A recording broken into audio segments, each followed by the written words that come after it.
Okay, Richard, the live stream started. Great. My face is not on camera yet. Okay.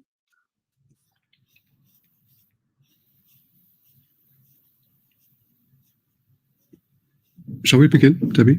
Oh, yeah. Great. Okay, hi everyone.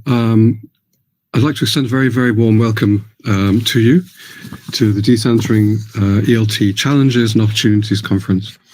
I'm Richard Smith. I'm co-chair of the conference together with Amal Padwad.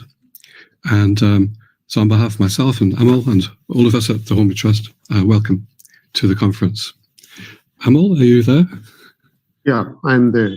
Like Richard, I would also like to very warmly welcome everyone to the conference. We are really delighted that this first of its kind conference is happening and happening in the 60th anniversary of the Hornby Trust. So on this occasion, let me invite Caroline Moore, the chair of Hornby Trust, to say a few words to start the ball rolling. Caroline. Thank you, Amal. Can everyone hear me? Yeah. Yeah. Good afternoon, good evening, and good morning, everyone. Firstly, on behalf of the Hornby Trust, welcome to the Decentring ELT conference.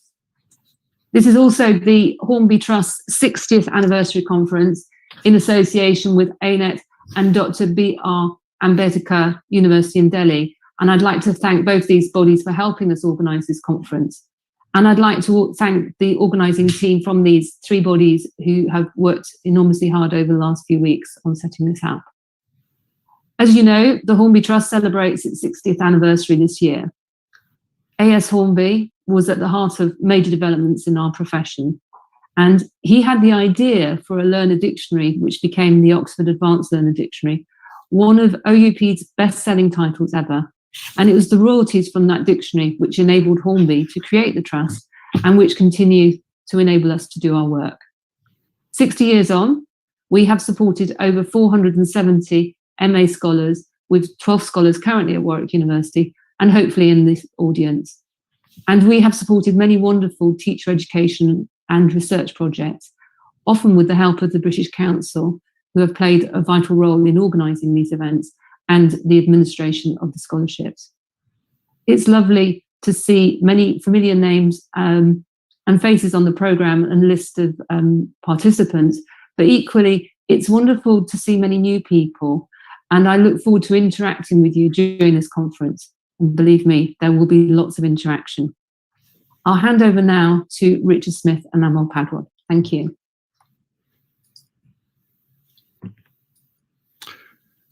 Okay, well, Caroline, thank you. And as Caroline mentioned, this is the 60th anniversary of the Hornby Trust, and I thought it might be useful just to show a picture of the founder of the Hornby Trust, A.S. Hornby. He, as Caroline said, he with colleagues in Japan, actually, he first published this dictionary in Japan. And it was called this title at that time, but it was taken up by Oxford University Press, as Caroline said, and has, with OUP, sold many, many copies through many editions, the most recent one being this one. And,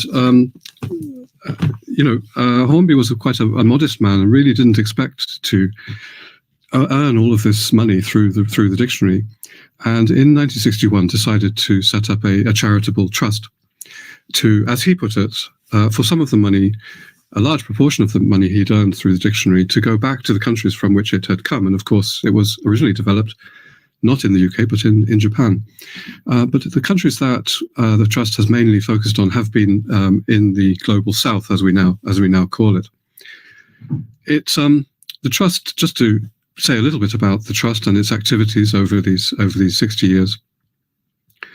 Its main activity has been scholarships, supporting students, teachers, already established teachers, to come to Britain to study for master's courses at different universities. And over the years, as Caroline I think said, 470 altogether have studied as Hornby scholars, as we call them. And several of the former Hornby scholars are chairing sessions today and tomorrow. And we've worked very closely with the British Council all the way through from the beginning. But the Trust has also given grants to the voluntary services overseas, VSO, and to Comic Relief for a big project in Ghana recently.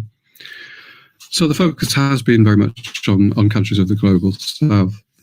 The scholarships didn't really get going until about 1970. That was when the first scholar came, a Kenyan, came to study in the UK. Through the 90s, there were about 7 to 8 Hornby scholars every year. It increases as, in some years it increases, and at the present we've got 15 scholars studying in the UK. And it's really great to see so many of you former scholars, or alumni as we call you, here today. In the 2000s, I think our activity expanded a little bit as the internet developed, actually. So we were able to get back in touch with former scholars, with alumni, to a greater extent than we had been able to in the past. And we've developed have developed a network of alumni. And one aspect of that has been to provide small amounts of money for returning scholars to engage in projects in their own contexts. Some of those projects, some of the best projects we felt most valuable ones have been together with teacher associations. And this has been an area of Hornby Trust activity which has expanded over the last 5 years in particular. Some of the best projects which alumni were suggesting as relevant for them in their context, for teachers in their context, were connecting with teacher associations. And we set up a new project scheme about 10 years ago, together with IATEFL, for teacher associations to apply for small amounts of money to strengthen their teacher association in ways that they decided. And this has expanded, as I said, from about 2 every year to now about 15. We're supporting about 15 projects. And some of these projects we're going to hear about at the conference today, although not everything that we hear about today has been Hornby Teacher Association projects. Some of them have. And we've developed these growing links with supporting teacher associations, and this is reflected in the focus of the conference. And new initiatives have developed, including supporting research into the history of English teaching, into dictionary development, and also what we call the Decentring ELT initiative. And we were planning this conference, in any case, as part of the Decentring ELT initiative, and decided to badge it as a 60th anniversary conference. But we very much want this conference to be quite forward-looking in the sense of seeing where we're going into the future. All of us, not just as Hornby Trust, but as participants, what we might think about Decentring ELT. So I'm going to hand over to... that's enough really about the Hornby Trust. We want to focus on this issue of decentering ELT, or this concept. I'm going to hand over to both Amal and Richard Kiley, another member of our committee. Amal first, maybe. Yeah, following on from you, let me also welcome Richard Kiley. And I would like to also quickly share my slides so that we will quickly take you through how we began with this whole decentering initiative in Hornby Trust and what all the ground that we have covered so far. So as Caroline and Richard mentioned earlier, the vision of Hornby Trust has been the advancement of English language teaching and learning in the countries of Global South. That advancement focus wasn't UK centered or centered on those places where there is already lots of resources, but particularly on those low resource contexts from where the money came. So as Hornby mentioned in his trust deed, as well as explicitly accepted in the trust vision, the money should go back to the countries where it comes from. And that's what has been the focus. As both previous speakers also pointed out, one of the most important kind of flagship activity of the trust has been sponsoring teachers to come to the UK and study for master's courses. And in the 60 years history, we have sponsored nearly 470 teachers. But more recently, in the last 2 decades, the trust has also been involved with activities bringing together past scholars, alumni, as well as teacher associations, and focusing on the capacity building and status building of teachers in those low resource contexts. So that's why it's not really very surprising that the idea of decentering and some kind of initiative around it organically evolved out of trust activities and thinking. But a concrete step was taken when in 2018, a small group of people interested in doing something around this theme came together voluntarily and started discussions around how decentering could be understood and taken forward. In the initial discussions, the understanding was that it would be more effective and fruitful to focus on teacher associations in the first instance, primarily for the reason that teacher associations were seen as the sites which were community oriented and not individual based, which were less hierarchical and more flexible, and which could offer organizational support to teachers' creative initiatives, practices, and would recognize the local expertise and promote the capacities and status building of their own members.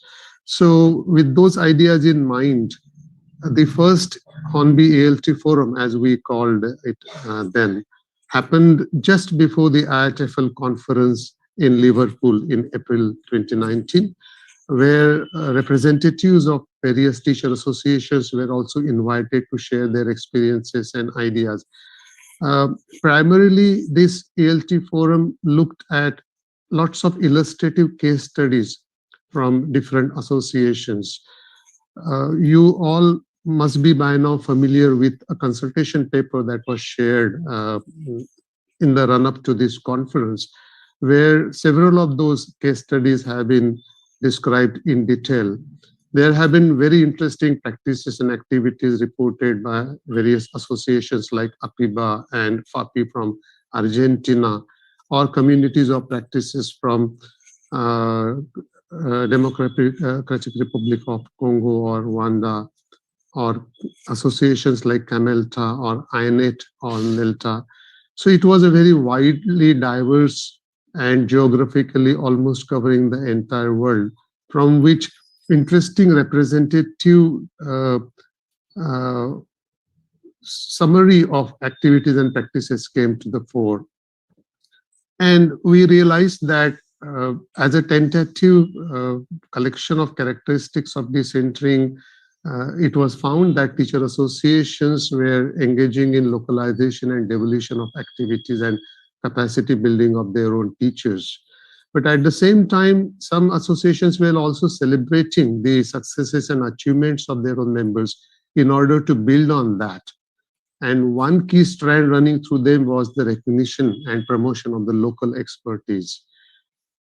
All these associations were trying in their own ways to counter the deficit views, whether within their own context or those views taken by outsiders about their context. So that was a very good ground to take that process forward. So the decentering team decided to take up wider consultations in that process. So this is the occasion for me to invite Richard to tell us more about how that consultation process happened and what emerged out of that. Thank you, Amol. The idea of consultation is a really important one for decentering as an idea, and also for this conference. And you will have opportunities to provide further steps in the consultation. The provisional characterization, 4 points here on what we have so far. The notion of centers as sources of power. Now, we're quite open on what a center is. academia, Ministry of Education, a big publishing house, capital city, teacher association leadership, male control. These are issues that have come up so far we would like to understand better. We have the notion of insiders and outsiders in ELT curriculum context. And there is a habit of solutions from the outside, the automatic reflex when dealing with a problem, let's go to expertise outside. The locus of expertise, the tendency to see the center of power as the center of expertise. And then thinking and action, which is a divide where thinking is at the center and action is in the classrooms and the action flows from the thinking at the center. Moving on to the next slide, we move to problematizing decentering. Understanding the implications of decentering in diversified, situated ways, such that even though it is promoted by a group such as us, it does not empower us as a center, but rather empowers teachers individually and in collectives such as teacher associations, networks, and staff rooms. And in this problematizing, there is a message for the centers. We would like to recruit all centers to thinking in this way, to distributing the notion of expertise.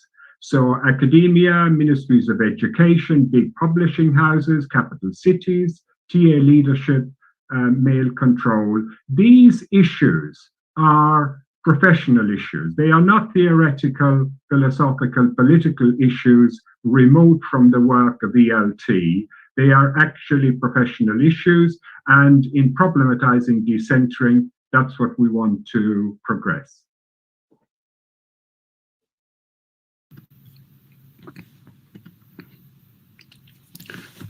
Thank you. Amal, we can't hear you.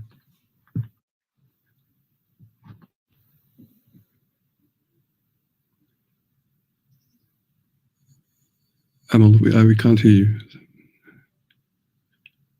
Yeah, so thank you very much, and I invite you to take over, Richard Smith. Yeah, thank you, Amal. I'd like to actually invite you, Amal, to say a few words on behalf of Dr. Ambedkar University, Delhi, and the Centre for English Language Education, and also INET, Association of English Teachers, because we always intended to have this conference in India, and we are obviously not having it in India, but we wanted to have it together with Amal's institutions and with INET, and so we are. So we are co-organizing it. Would you mind saying a few words?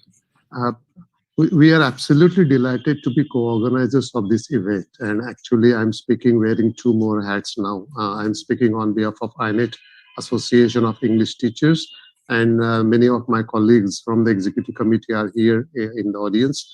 And also on behalf of the Center for English Language Education in Dr. B.R. Ambedkar University, Delhi. We have been thinking of this event since long, and we would have been more delighted to welcome you all to Delhi. It would have been wonderful to meet, if it were possible to meet face to face.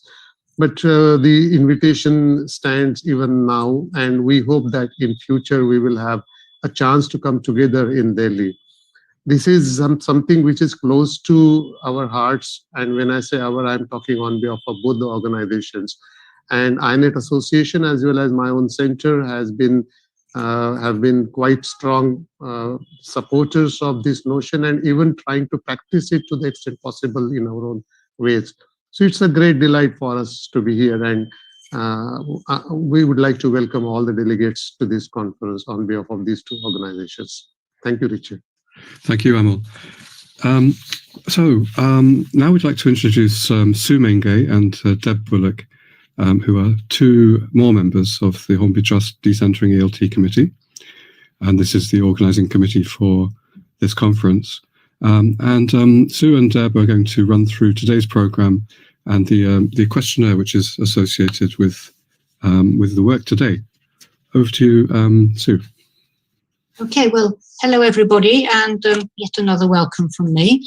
I think we're almost ready to go to get down to the business of the the day, which we're all looking forward to. But before we do that, could I just take a moment to remind you of how the 2 days are organised? Of course, the topic throughout is going to be Decentring ELT, but each of the days is going to have a slightly different focus.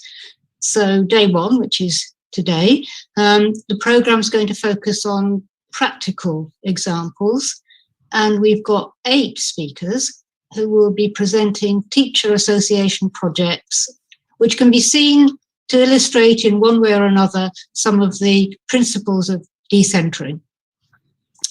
Now, these presentations will fall into 2 main sessions, each with 4 speakers, and then there'll be a space for discussion at the end of each session.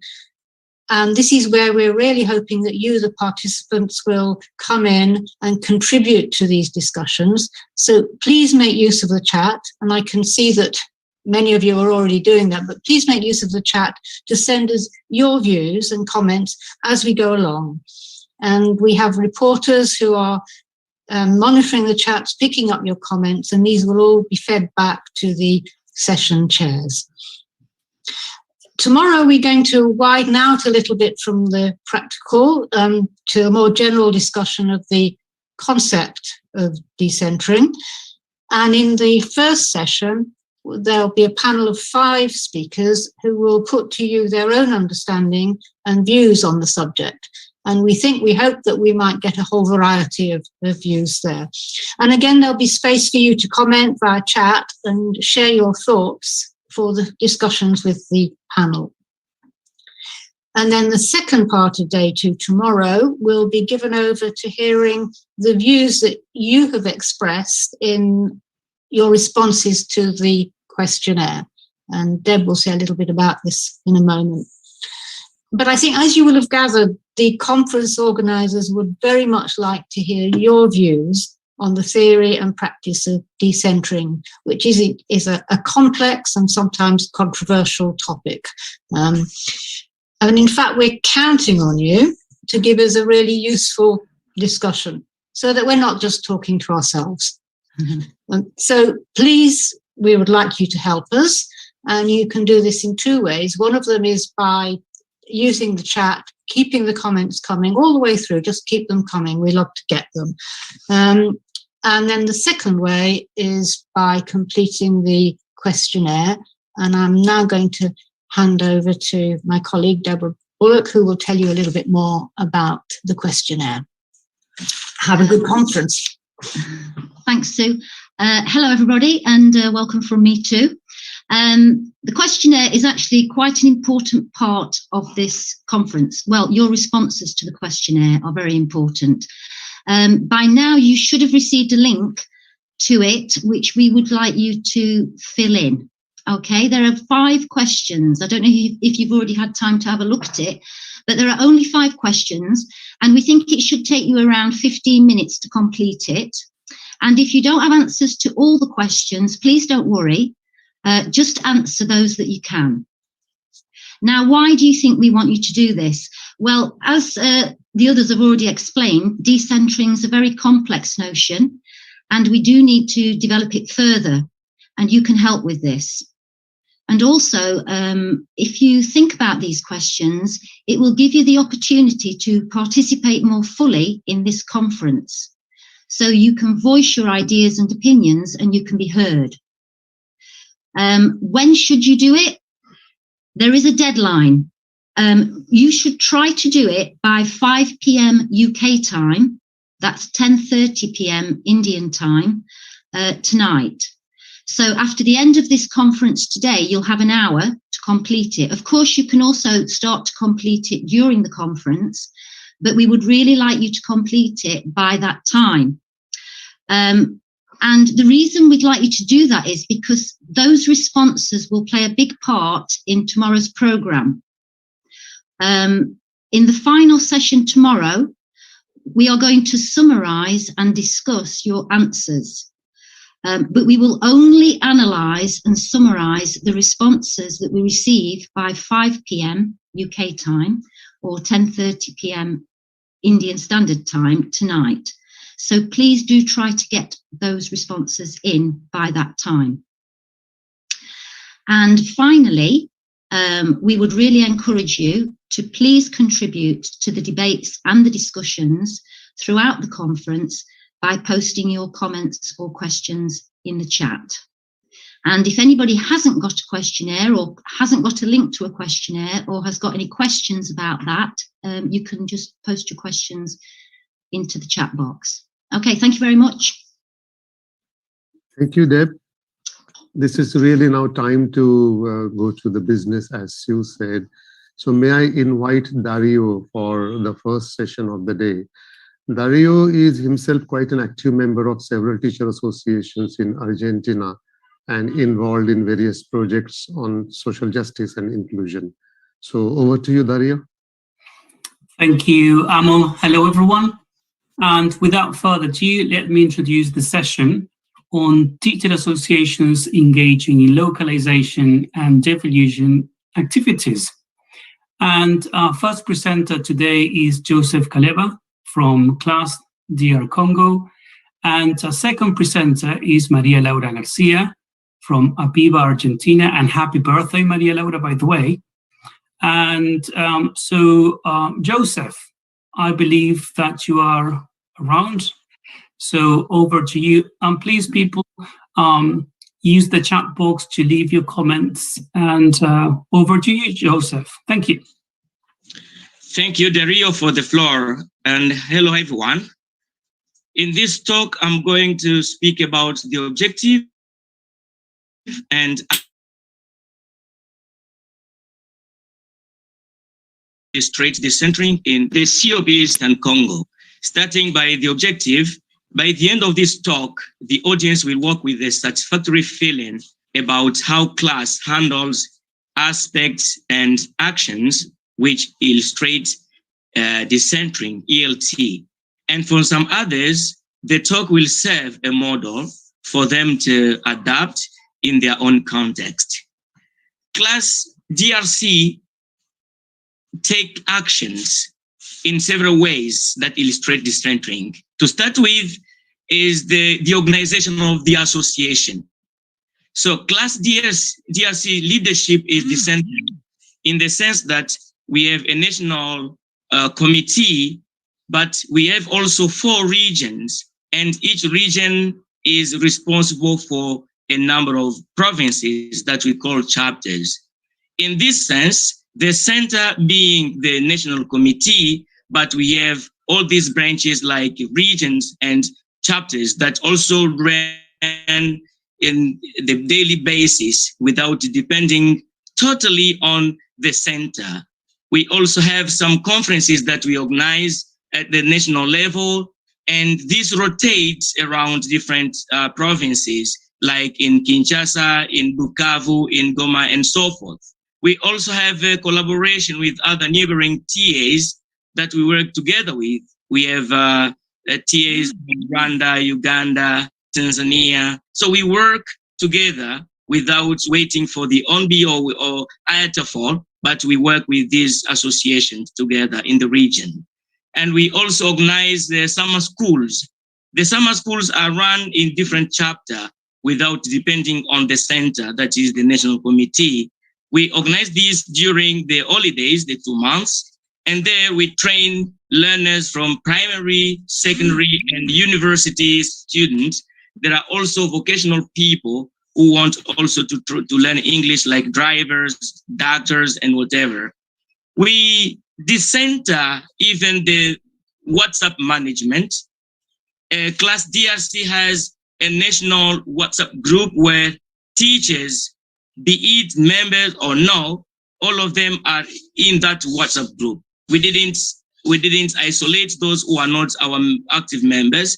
But in addition to this national WhatsApp group, we have also each region has their WhatsApp group and each chapter. And the managers of this WhatsApp group are those leaders who are local, and the national level does not really control over this, but we report sometimes for the harmony of the things.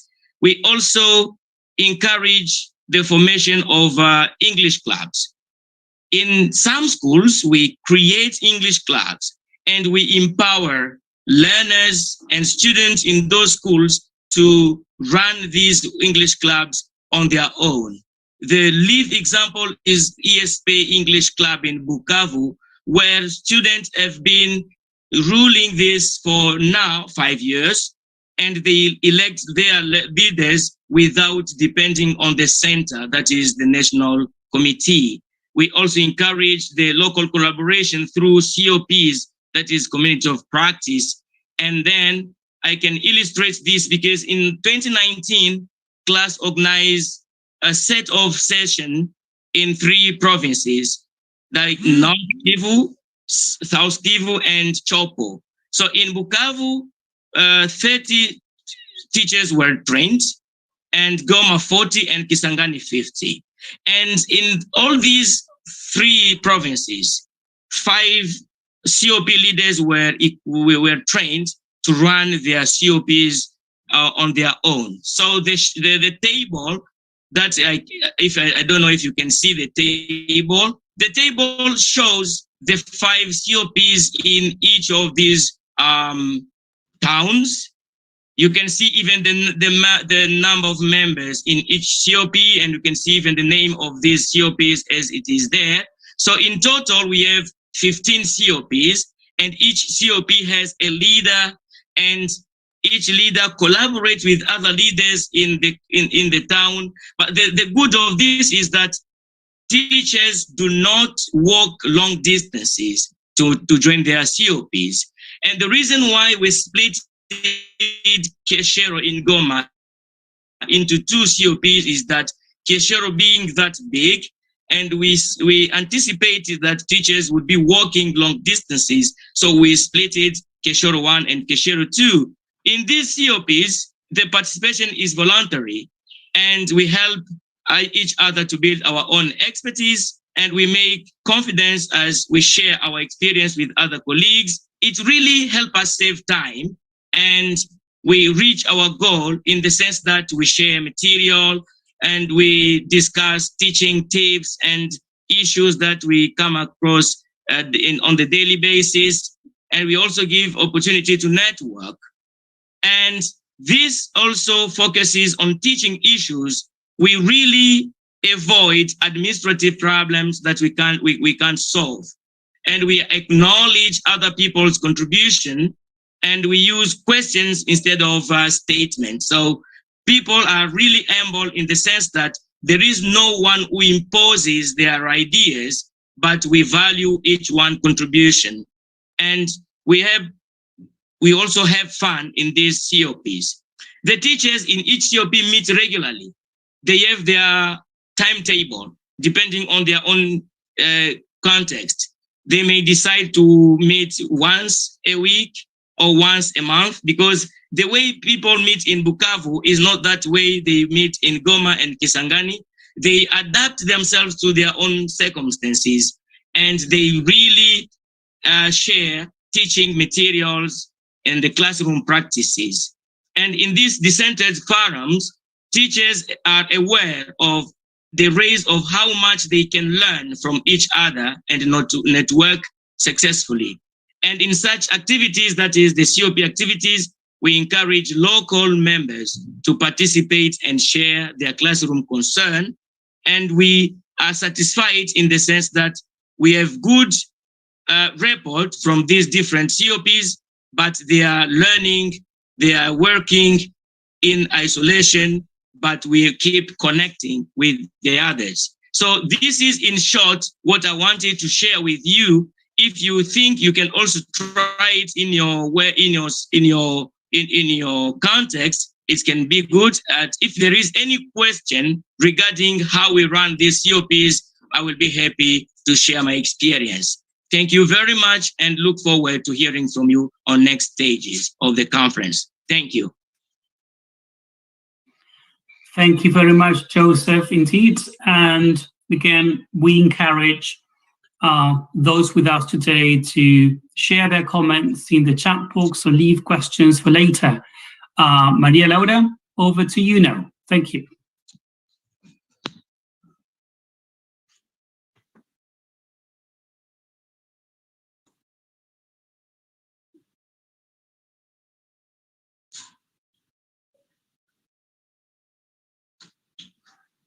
Okay, thank you, Dario, and thank you for this invitation. Thank you, Hornby Trust, for your constant support, for supporting two of our initiatives, special interest groups and Apiva on Tour. Today, I'll be sharing some of our initiatives, such as Apiva on Tour. I'll be talking on behalf of the executive committee and part of it. Apiva is a local association located in Buenos Aires, Argentina, and since its foundation 50 years ago in 1971, Apiva provides access to professional development opportunities for its members. For example, it organizes different events such as an annual seminar, an conference, monthly special interest groups meetings, and webinars. Apiva's objective is, one of Apiva's objectives is to foster links among teachers and student teachers in the city and the wider province of Buenos Aires. For this reason, Apiva has developed different programs, different initiatives to empower local teachers. And today I'm going to be talking about three: Apiva on Tour, Call for Nominations, and Good Practice Showcase. Apiva on Tour was launched in 2016 in response to the present need to foster a spirit of collaboration among teachers and teacher trainees, and to support existing initiatives organized by different teacher training colleges and professional development centers. The main purpose of Apiva on Tour is to support the professional development of English teachers. And we know that many teachers live in small cities, and they tend to have fewer opportunities to participate in conferences and training sessions. And sometimes they find it really hard to travel to the city where we mainly host our events, and it's also expensive. And then internet connection tends to be poor. So then we thought that it was a good idea to start planning and organizing this type of program. In 2018, we introduced some changes to Apiva on Tour. What we did, because we mainly wanted to establish partnerships in different regions in the province. We wanted to ensure that the activities were geared towards meeting the needs of local teachers and their classrooms. We didn't want just to take a well-known speaker to deliver a presentation without actually knowing much about the local context. We wanted to include local voices to highlight the relevance of the co-construction of knowledge in collaborative settings. We wanted to invite more teacher training colleges and teacher development centers to be part of Apiva on Tour.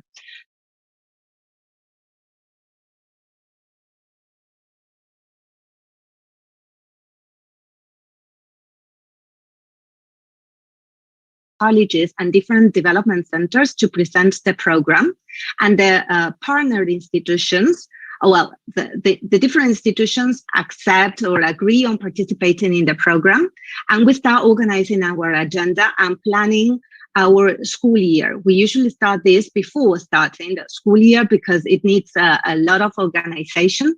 We usually visit different locations, one per month, because then we also have our other events to organize. And we need to check budget because we are talking about going to distant places or places that are more than 1 hour away from where we live in the city. So our partnered institutions select relevant topics, select local speakers, and invite student teachers to participate and to share ideas or to give presentations as part of Apiva on Tour. And we accept recommendations, because sometimes local partners want us to take a specific speaker or a specialist in a specific area.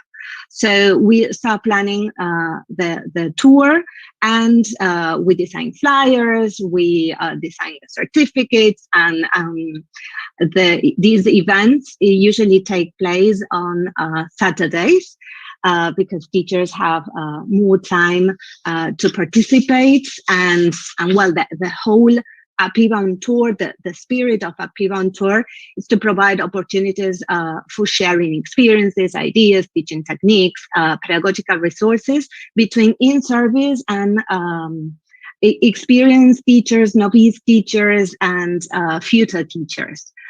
These are some snapshots of some photos of part of our events, and you can follow and check more online on our social networks on Facebook and Instagram.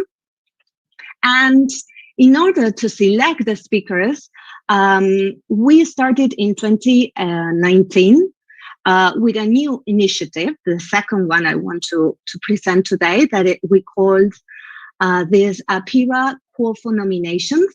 The aim of this is to invite our members to identify new speakers for future events. So we started selecting most of our speakers based on members' recommendations, and we invited new voices to participate of our events, such as Apiva on Tour, or online events, or our annual seminar. We did this in 2019 and 2020, and it was really useful, because then what happened to us was that we couldn't visit different locations in 2020 because of the pandemic.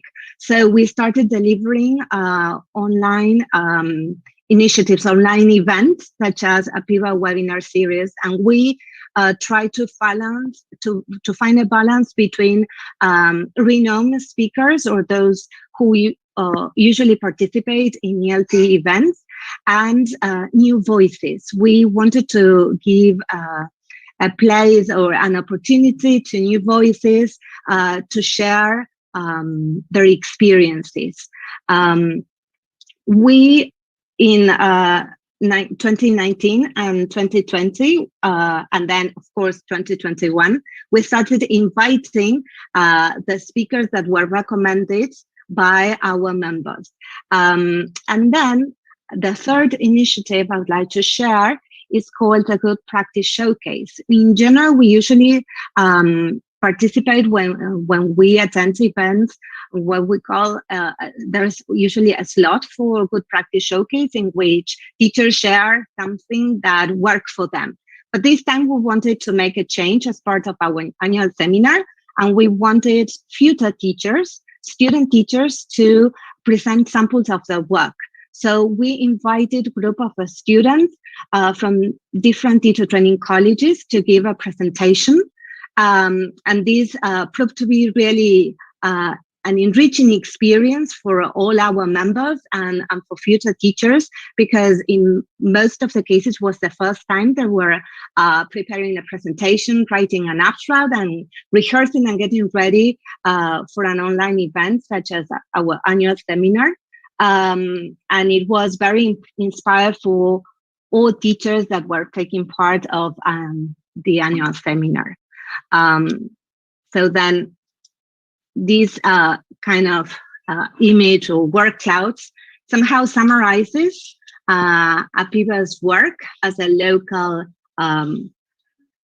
teacher association, because our work is about building a strong professional network, and it's about fostering understanding, solidarity, and inclusion among teachers. We really want to reach all our members and to empower them. So we're constantly looking for new strategies. We try to develop new programs so that they can, more members can participate of our events, and we can reach more teachers and of course future teachers. Our work is about recognizing local expertise and promoting local knowledge. So thank you, Dario, and the Hornby Trust for this invitation and this opportunity. And just like Joseph, I'm open to questions later on. Thank you, Maria Laura, and thank you, Joseph, for sharing with us such amazing cases. Okay, now let's move forward, and the cases to be shared now will be on teacher associations encouraging members to share recent successes and engage in teacher research. And again, whether you are interested in Joseph or Laura's story or the ones to come, please use the chat box to leave your comments and your questions. In the case of sharing recent successes, the first case will be reported by Krishna Dixit from INET in India. And following Krishna, we will listen to Sagun Shrestha from Nelta, Nepal, who will be presenting the second case. So Krishna, if you are around, yeah, there you are. The floor is all yours now. Thank you. Thank you. So let me.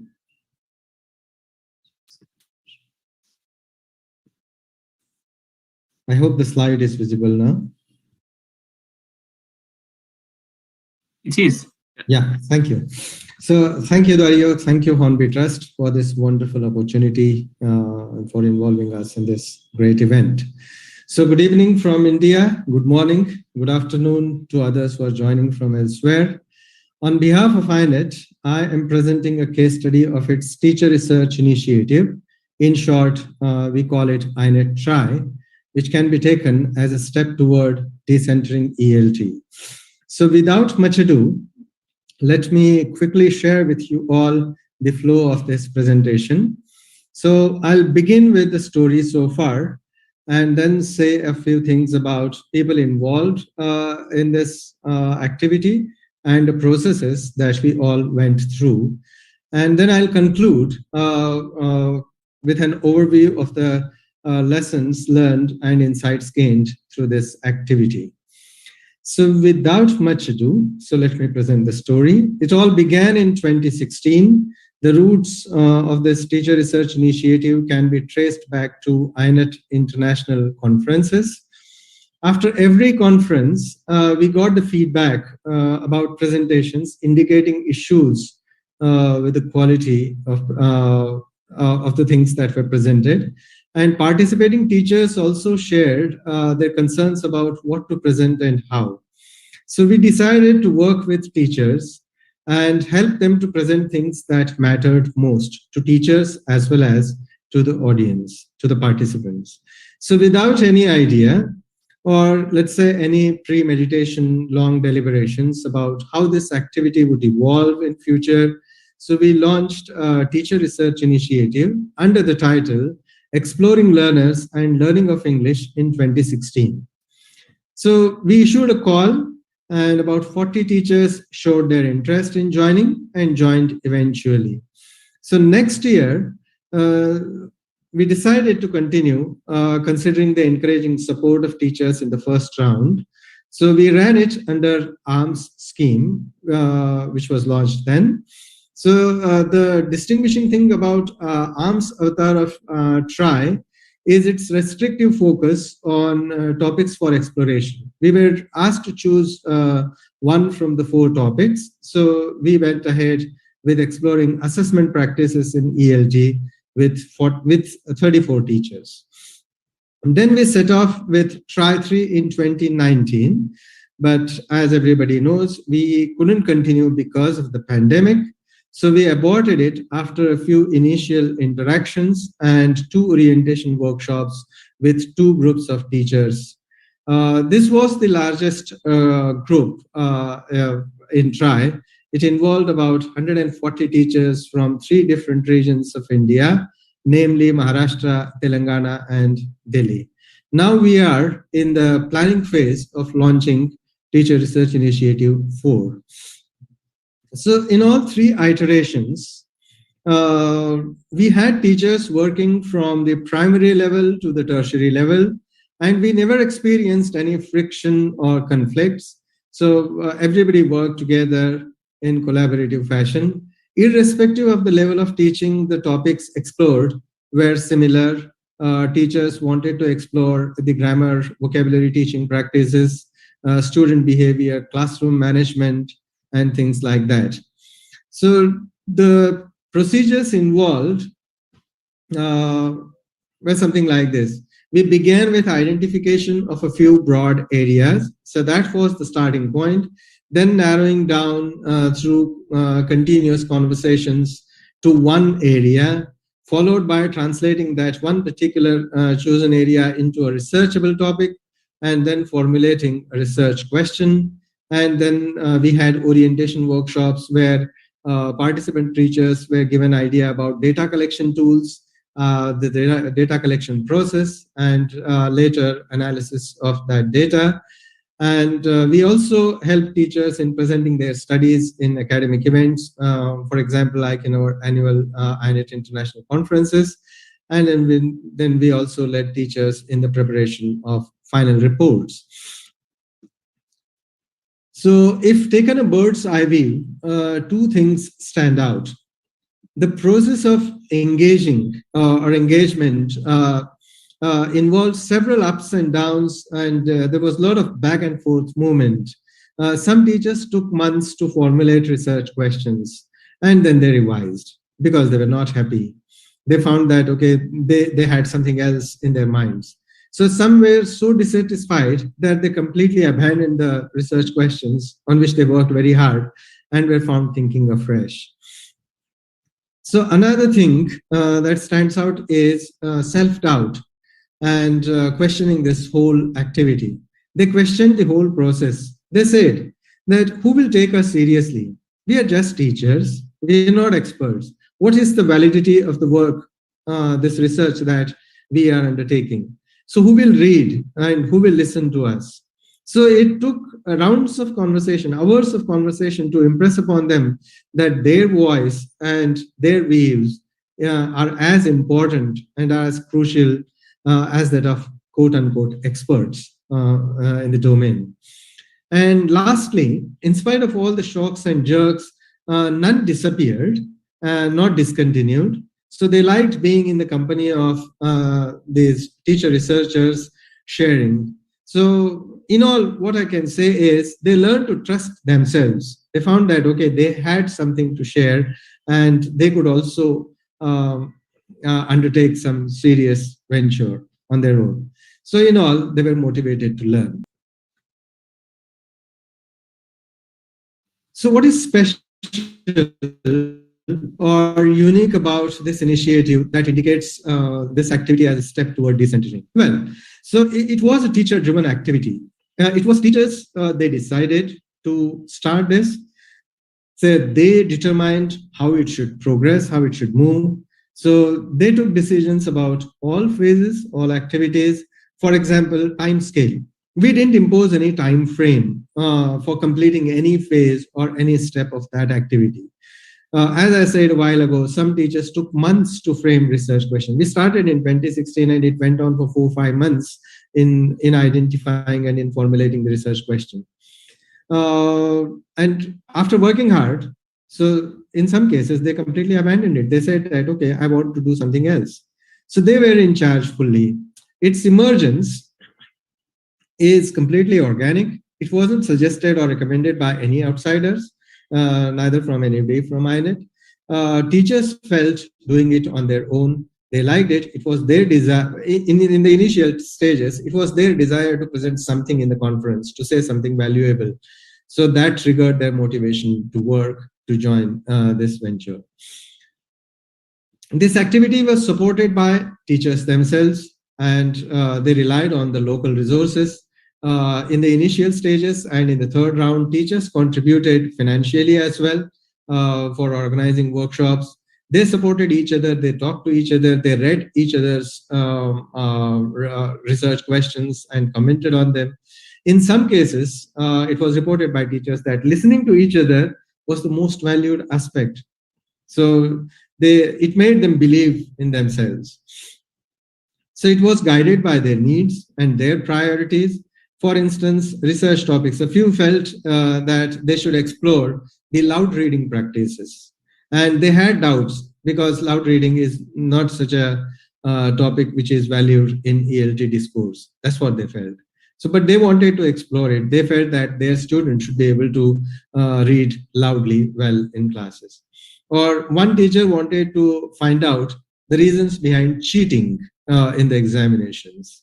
So, or one teacher wanted planned the study around exploring how many assessments or tests students take or they have to face in one academic year. So in all, they experimented with all the established norms and standards. For example, some teachers translated their questionnaires so that students can easily follow it. In some cases, questionnaires, the tools were prepared in the local languages. In case of reports, they were written in the story form. Some preferred to present it in the form of posters. So to conclude, this ongoing initiative appears largely successful on several counts in moving towards decentering phenomenon. Firstly, in the capacity building of teachers for their own professional learning. For instance, some of our participant teachers have decided to continue their education. So some have undertaken more activities. So they are engaged in materials preparation, in trying out information technology in teaching. And some teachers are collaborating with teachers from other regions and so on. So what has happened is dialogue and debate has set in. So teachers have come out of their comfort zone. Earlier, they used to say that I'm just a teacher, I'm not expert. I am supposed to do the things which I'm told to do. So now they have come out of this. So they're taking interest in several areas of ELT. If I had to give you one concrete example, I can say teachers have participated very actively in tweet chats. INET has organized tweet chats, and they have voiced their concerns about views about homework and student learning habits during pandemic in online mode and things like that. So secondly, INET is documenting these teachers' voices and views. So far, we have published 2 conference selections, which includes teacher research initiative activity, reports about teacher research initiative and teacher studies as well. INET is also creating opportunities for teachers to disseminate their studies through presentations in events. We are also supporting teachers in presenting their studies in academic events. That's where. Sorry to interrupt, Krishna. Could you please round up?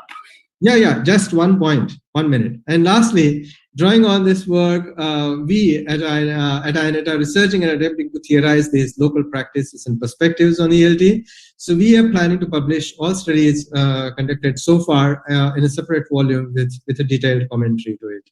So thank you so much for your hearing and for this wonderful opportunity to share our views on this platform. Thank you. Okay, thank you very much indeed. Sagun, where are you? Yeah, there you go. Yeah, lovely. Let me share my. Okay.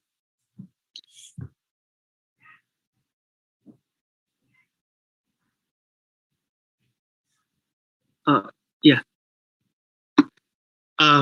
Thanks, Dario, and thanks, organizers, for this wonderful opportunity.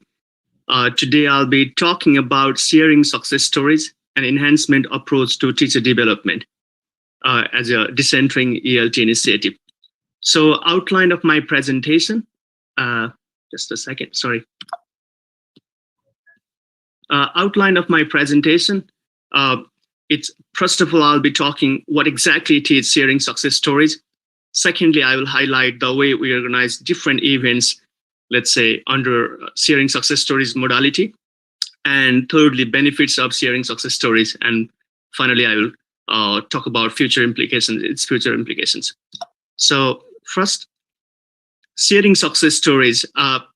It's actually sharing success stories in teaching learning context in general, which you as a teacher have implemented in your own classroom, some strategies or the new techniques that you have devised and explored, or any teaching tips that you have experimented and found effective.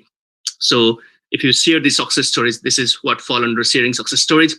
Or it can also comprise your successful projects that you have carried out for your teaching and learning or classroom management strategies that you have successfully handled. So where is the root then? Like, how did I bump into this, teacher development model? Back in 2013, Richard Smith and Amol Padwat came as facilitators and then facilitated the training workshop. It was a Hornby regional workshop entitled Teaching in a Low Resource Classrooms. They asked us to share success stories. At the time, I was wondering how, in a workshop, like facilitators coming from some other parts of the world and asking just us to share our success stories. So, I was wondering, I was, questioning the classical teacher development model then. But later, once we completed this sharing success stories, in the regional workshop, then I found, gosh, it has got a massive potential as a teacher development model. Then we started organizing few events. First of all, I would like to highlight what we did there. In particular, the Hornby regional workshop, we were invited, first of all, to recall a story related to our success that was achieved in our classroom and share it informally in a small group. Next, we were asked to share a story in a different group. Then finally, we were asked to share a story with a different partner. So when we, shared further and further, we brushed up our stories and made them more specific and comprehensible. And in a way, we celebrated our work then. So what we did later, as I found its massive potential as a teacher development model, we started organizing few events following this model.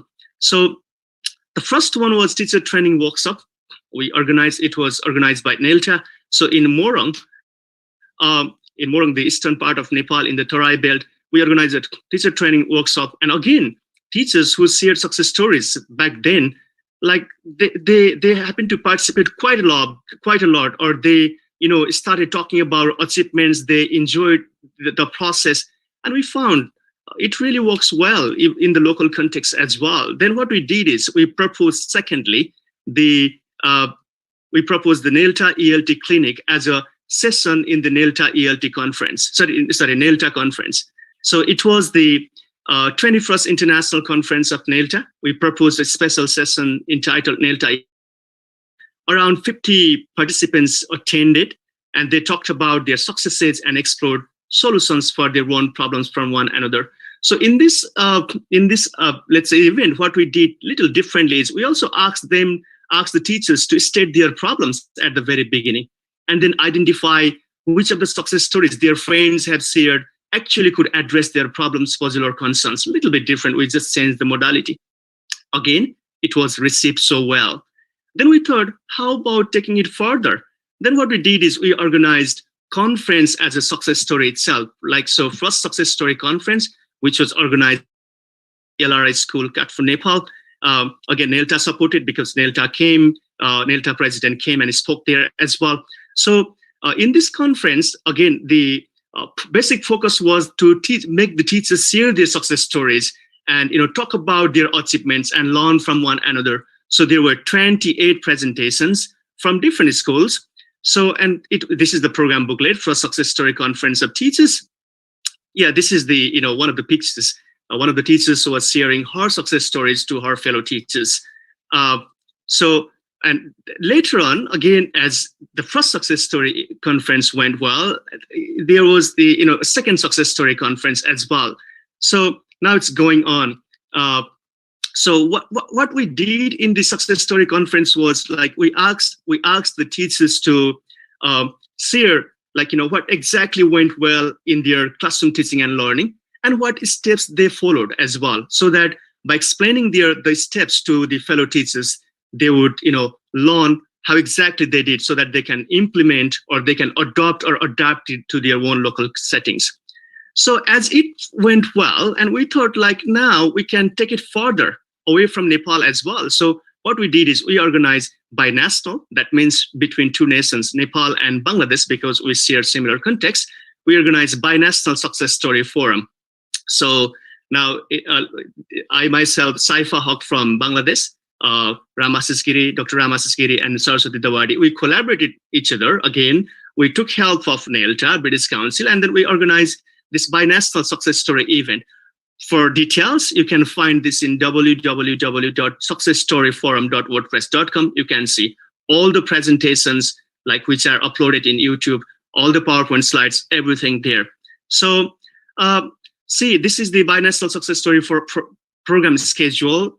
24 teacher presenters, their sessions, like 8 from Bangladesh, and then there were 13 from Nepal, and altogether 21 proposals, 13 from Nepal and 8 from Bangladesh. So altogether 24 teachers presented their success stories under different themes. We thematized them later, communications skill, technology in teaching and learning, writing skills, and so on. So there were 5 sharing sessions, each session of 2 hours, and we also made them, comment on each of this presentation at the end as well. So this went well. Right now, what we are planning is we are planning to publish a book that comprises of 17 success stories of teachers and teacher educators of Nepal and Bangladesh. And the proposed title is, because this success story forum we organized during pandemic, the title is Enhancement Approach and Teacher Success Stories, How Teachers of Nepal and Bangladesh Acted During Crisis, because this was particularly during crisis. And there are also stories of normal times, and other times. So this is just the, proposed title and proposed, book cover. Hopefully it will be available in 2021 soon, because we are editing right now. The benefits of this model then, sharing success story model or enhancement approach, as it focuses on strengths of teachers. It creates a platform for learning by building on teachers' successful experiences and their perspectives on their successes.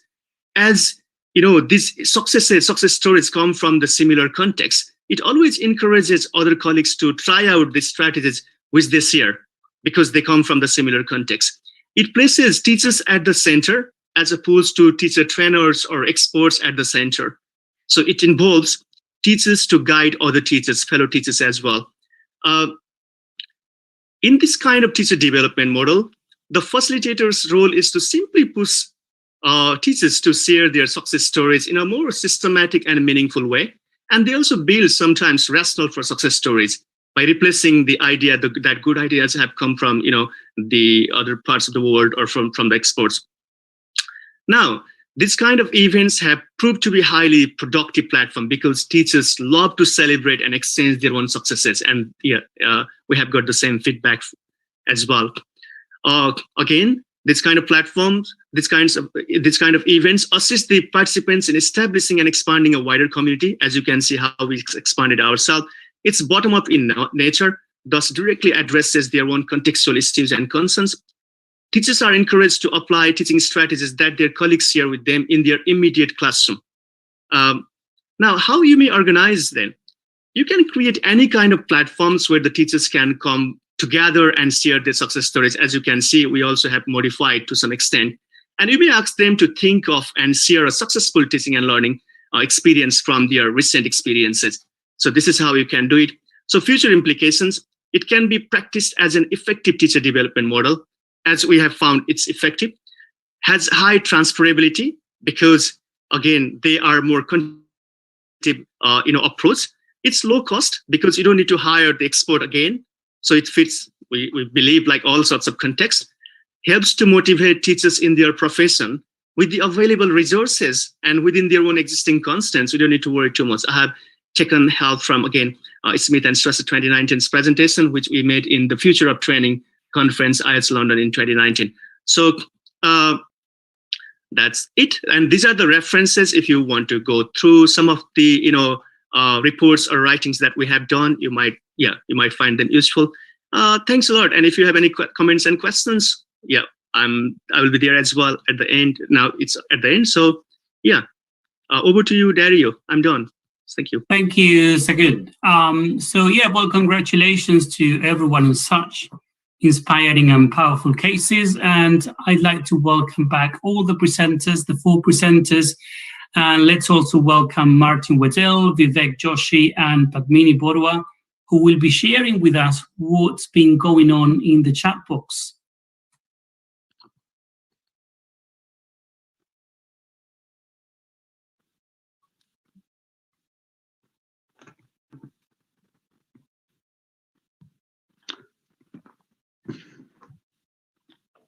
Right. Hello, everyone. Well, the chat box has really been heating up in the last 10 minutes or so. There's been a torrent of things. I mean, I think if one thinks of the wonderful 4 presentations, they've really all been involved with thinking about how teachers can reconceptualize their roles and capacities, this breaking their isolation.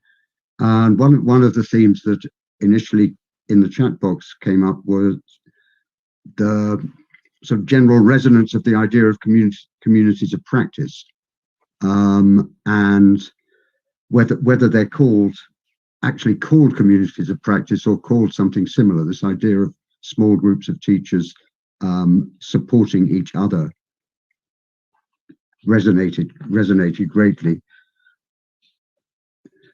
with comments from Rwanda and Bangladesh. And I mean, though nobody made the link, I mean, I think one could say Krishna and Sagun's groups were both also in their own ways communicative practice. Anything from you, Vivek or Padmini, about this notion of teachers supporting each other in communities of practice? Yes, Martin, thank you for that. I think we've heard a similar strand in the Facebook comments section. A lot of people have been talking about the fact that there's been a lot of similarity across the initiatives that have been taken, in different countries. And for example, 2 participants from India have mentioned their arms journey, the British Council projects that support teacher research, and also about the teacher activity groups that are in Maharashtra, in the state of Maharashtra in India. So there's been a lot of work, similar work that's been going on, and people have appreciated that and also seen the kind of connections between these practices, although they are in very different contexts of use. The keywords that I picked up from the discussions were, collaboration and partnership. The Krishna's mention of learning to trust themselves, teachers trust themselves. A lot of people liked that idea, and we've had people saying that these, the sessions, the sharing sessions today, the 4 sessions have been extremely practical, and so they're taking back a lot of ideas, I think. There has been a concern, of course, from one participant about the fact that communities of practice are a good idea. They start well, but then sustaining them may become a problem. So this Jani Reddy from India says that this may be a challenge. So that's something that perhaps we need to be discussing a little more, ways of sustaining such initiatives. I think a lot of ideas have also come from these 4 presentations, but I'm sure speakers and other participants would have a lot to suggest on how to sustain such initiatives. So one of the ways of sustaining is something that the same member of the audience mentioned, which was documentation of the success story. So I suppose documentation, people are really liking the idea of documenting success stories, finding platforms for teachers to voice, even explore ideas that have traditionally been considered no longer in vogue. So where centers of discourses have devalued practices such as reading aloud, as Krishna mentioned. So people have appreciated all of these ideas that are coming out of these smaller studies and opportunities for teachers to share. I think at this point I have just these. There's been a lot of appreciation for all the success stories that we just heard, all the experiences, and I'm sure we'll be learning more from the responses to the questionnaire. So thank you, and over to Vivek. Hello all. I'm very thankful to the presenters who have contributed their own expertise in different contexts. And what interests me and the watchers on the YouTube was these activities are context sensitive, developed by context sensitive strategies developed by the teachers. So they develop their own strategies based on their experiences and requirements. And what I found interesting in Krishna Kalyan is, and there is echo about this feeling on the transaction on YouTube, that these teachers are the center at these activities. They are the centers of these activities. And then another interesting thing that Joseph shared with us in this presentation, and he thought of, maybe he brought in very important issue of promotion of local knowledges. And that was also need-based local knowledges. And Maria's autonomous professional networking routine was a matter of interest for many watchers on YouTube. That's all from me, Martin. Okay, thank you.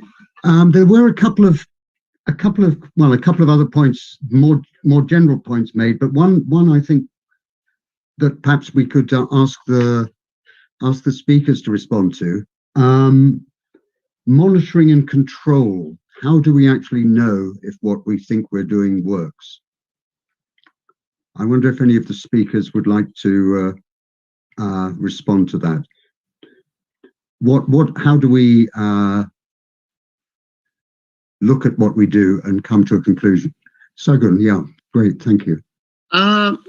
Yeah, because what we did is, after organizing a success story conference, we collected feedback from participants as well. So participants' feedback, I think, can suggest, because they told, like, this is really going well, or it's being effective. So collecting feedback from them, or immediate questionnaire as well. So I think that could be one of the steps to monitor our own activities, whether to find how it went. So which we did as well. Thank you, Sagan. Yeah, but if you think that some of our goals are quite ambitious, the sort of recognizing local expertise and local knowledge, helping people to develop self-confidence and build up a different perception of what they're able to do. Do we actually sort of explore that ever in any systematic way, or is it sort of anecdotal how we the extent to which we feel it's successful?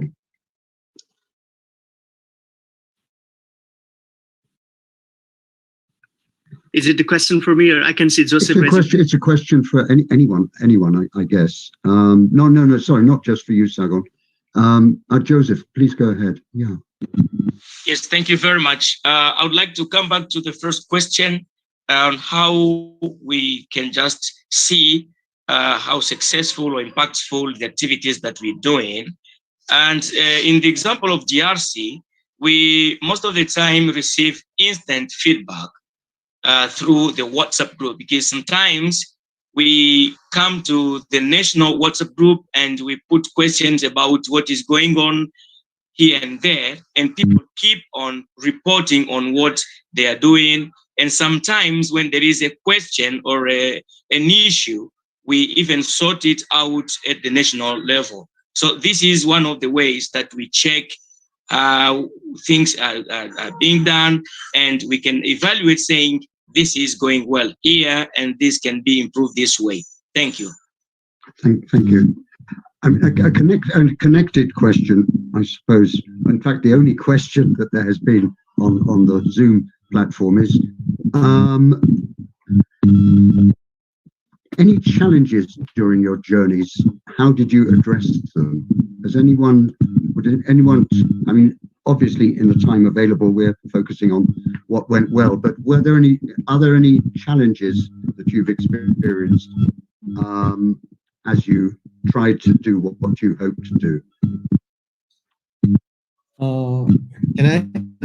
Joseph, if your hand's still up, if you'd like to respond to that, or anyone else.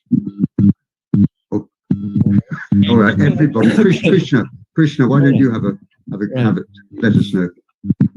Yeah, there are so many challenges, but it depends on, how we think about challenges. If we think about this issue of challenge from the teacher's perspective, And from the people, like, for example, I was a participant in the first round, but later I got into the role of supporting teacher researchers in the second round. So from the supporters' point of view, it could be a challenge because things are not moving as I am planning or as I'm thinking. But from the teacher's point of view, yes, I mean, they are struggling, they are trying to make sense. So being with teacher and trusting teachers and going by their rhythm, I mean, that helps. So it may not fit in the given the project time frame. So it may spill over, and it in some cases, in our experience, it is still continuing. And we don't look at it as a failure. And it's not even something wrong with the teachers. So it's like believing teachers and going with them. So, I mean, that helps us in resolving this issue of challenge. That's what I think from my limited experience. Right. I suppose one could say that, you know, it's a challenge to actually understand the process like that in the first place, you know, in some contexts, you know. Yeah. Thank you, Krishna. Joseph, you. Yes, thank you once more for the question, for the floor, sorry. We face so many challenges, but just let me just mention one of them.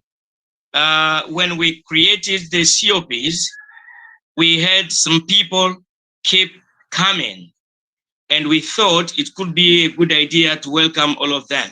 But in the end, we realized that some who came late did not really understand the rationale for the COPs. They thought it could be a set of opportunities. People will be now receiving the scholarships, they will be traveling.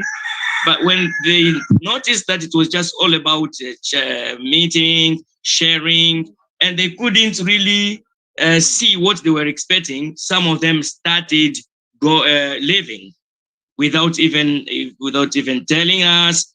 And we found that it could be a threat for some COPs to close. So what we did now to sort out this problem is now we reinforce the WhatsApp group collaboration, trying to remind some of the key things and showing to people clearly that the COPs are only for members' benefit with the local initiatives, and it should not replace a platform where people will be coming just to grasp the opportunity, whatever. And some of them accepted, we still keep them. Others could not really understand and they have gone away. But the good thing is that even two persons, we encourage them to become even critical friends so that they can go on in reaching one another's successful work. This is how we are going to meet this challenge. Thank you. Thank you, Joseph. Padmini, you had, do you want to add anything?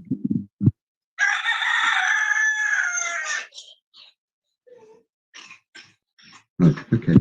I mean, one other interesting comment that there was on in the chat box was that publishers and organizations don't realize what is actually happening. And I mean, I think with the suggestion that there's need for wider exposure of what teachers actually do and are able to do and are capable of doing, which suggests that all the sort of all the larger or smaller publishing attempts by the various teachers associations that we've heard today are actually important, because assuming that the content is read, but there's this sort of big gap between, if you like, what might be sort of Sagun's volume of success stories and what actually the people who are influential at the center actually understand and see seems to be an issue. How can we make our successes more visible? And anyone got any responses to that?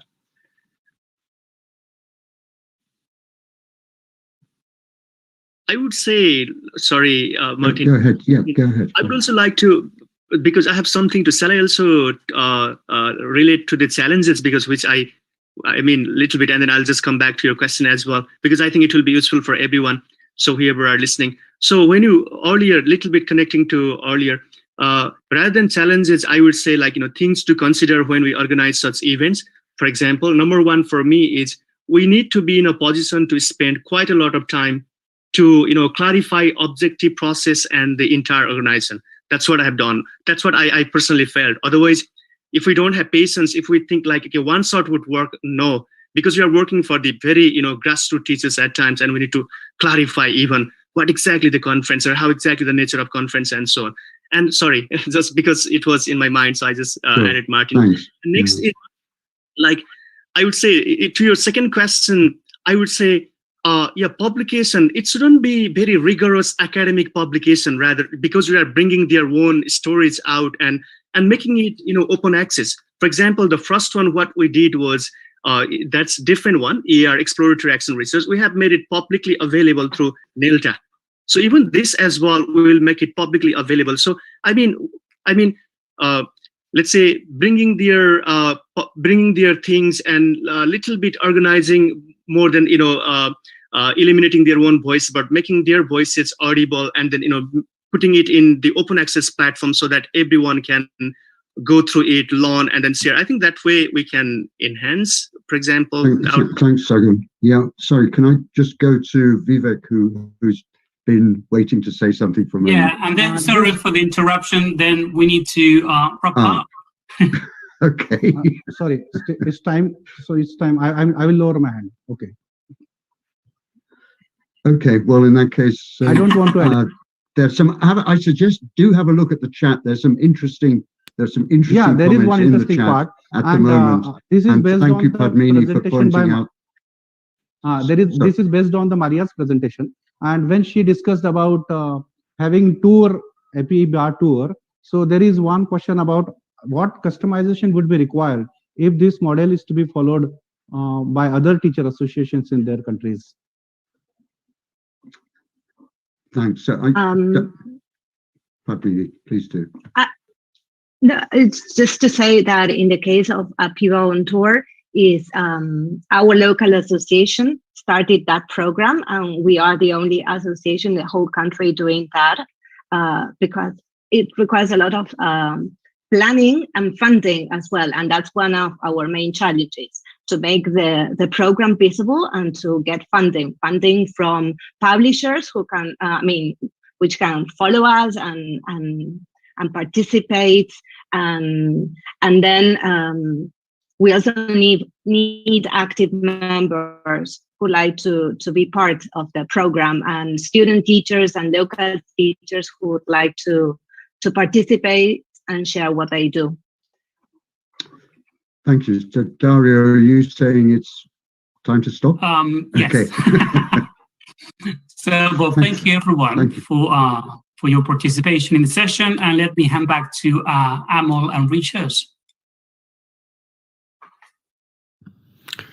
Thank you everyone.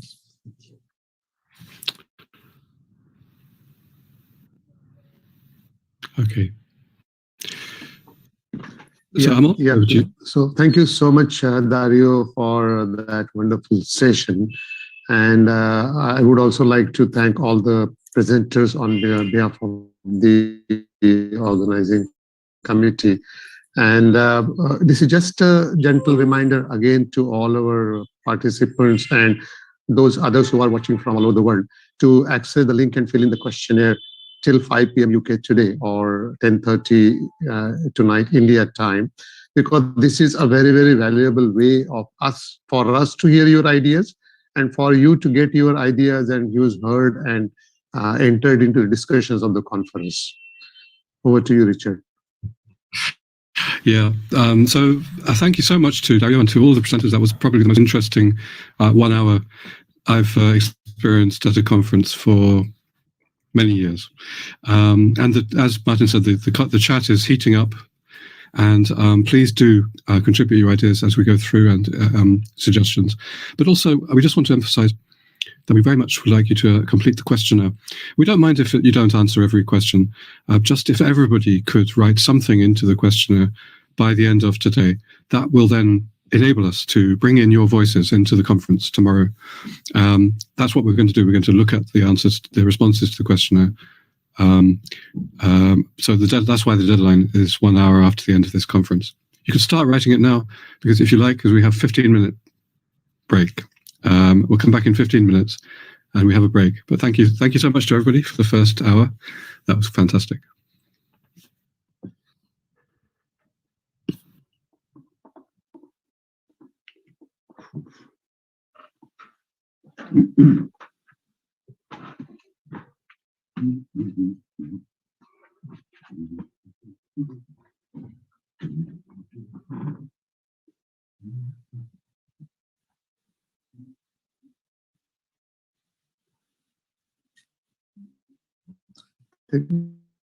We need to stop the live streaming for a minute now, for the break.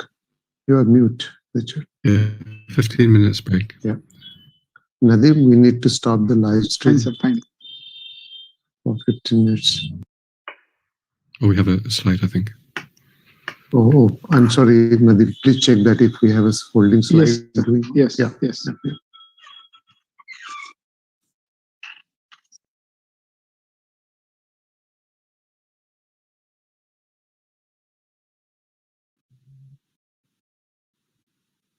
I think that's wrong, actually, Debbie, because we're coming back in 15 minutes.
Any question?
Right. Welcome back, everyone, to the second half of our conference on Decentring ELT, Challenges and Opportunities. And over to you, Amal. Yeah, and we had a very engrossing 1 hour before the break, and it was really fascinating to hear what various teacher associations have been doing all around the world. And the fun doesn't end here. We are now waiting for some more presentations to come with equally fascinating and very, really insightful ideas. So this is going to be led by Harry, who I don't think need much introduction because he's quite already a well-known face in ELT. Harry had been an active president of IATFL and on his way out now, but he steered IATFL through the pandemic times and managed to have the conference. And himself a very active member, leader of various teacher associations and encourages other associations to take roots and grow and evolve.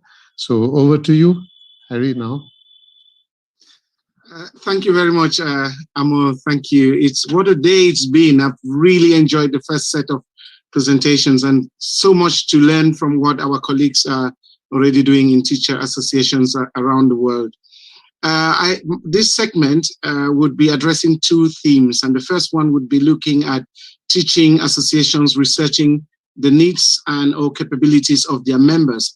And we've got 2 speakers who are going to be sharing experiences from their context and what they are doing in this light. So I want to introduce the first person, who is Gloria Romero, who kindly joins us from Canada, but she's actually speaking about work that they are doing in rice ELT in Chile. Over to you, Gloria. Thank you. I'll share my slide.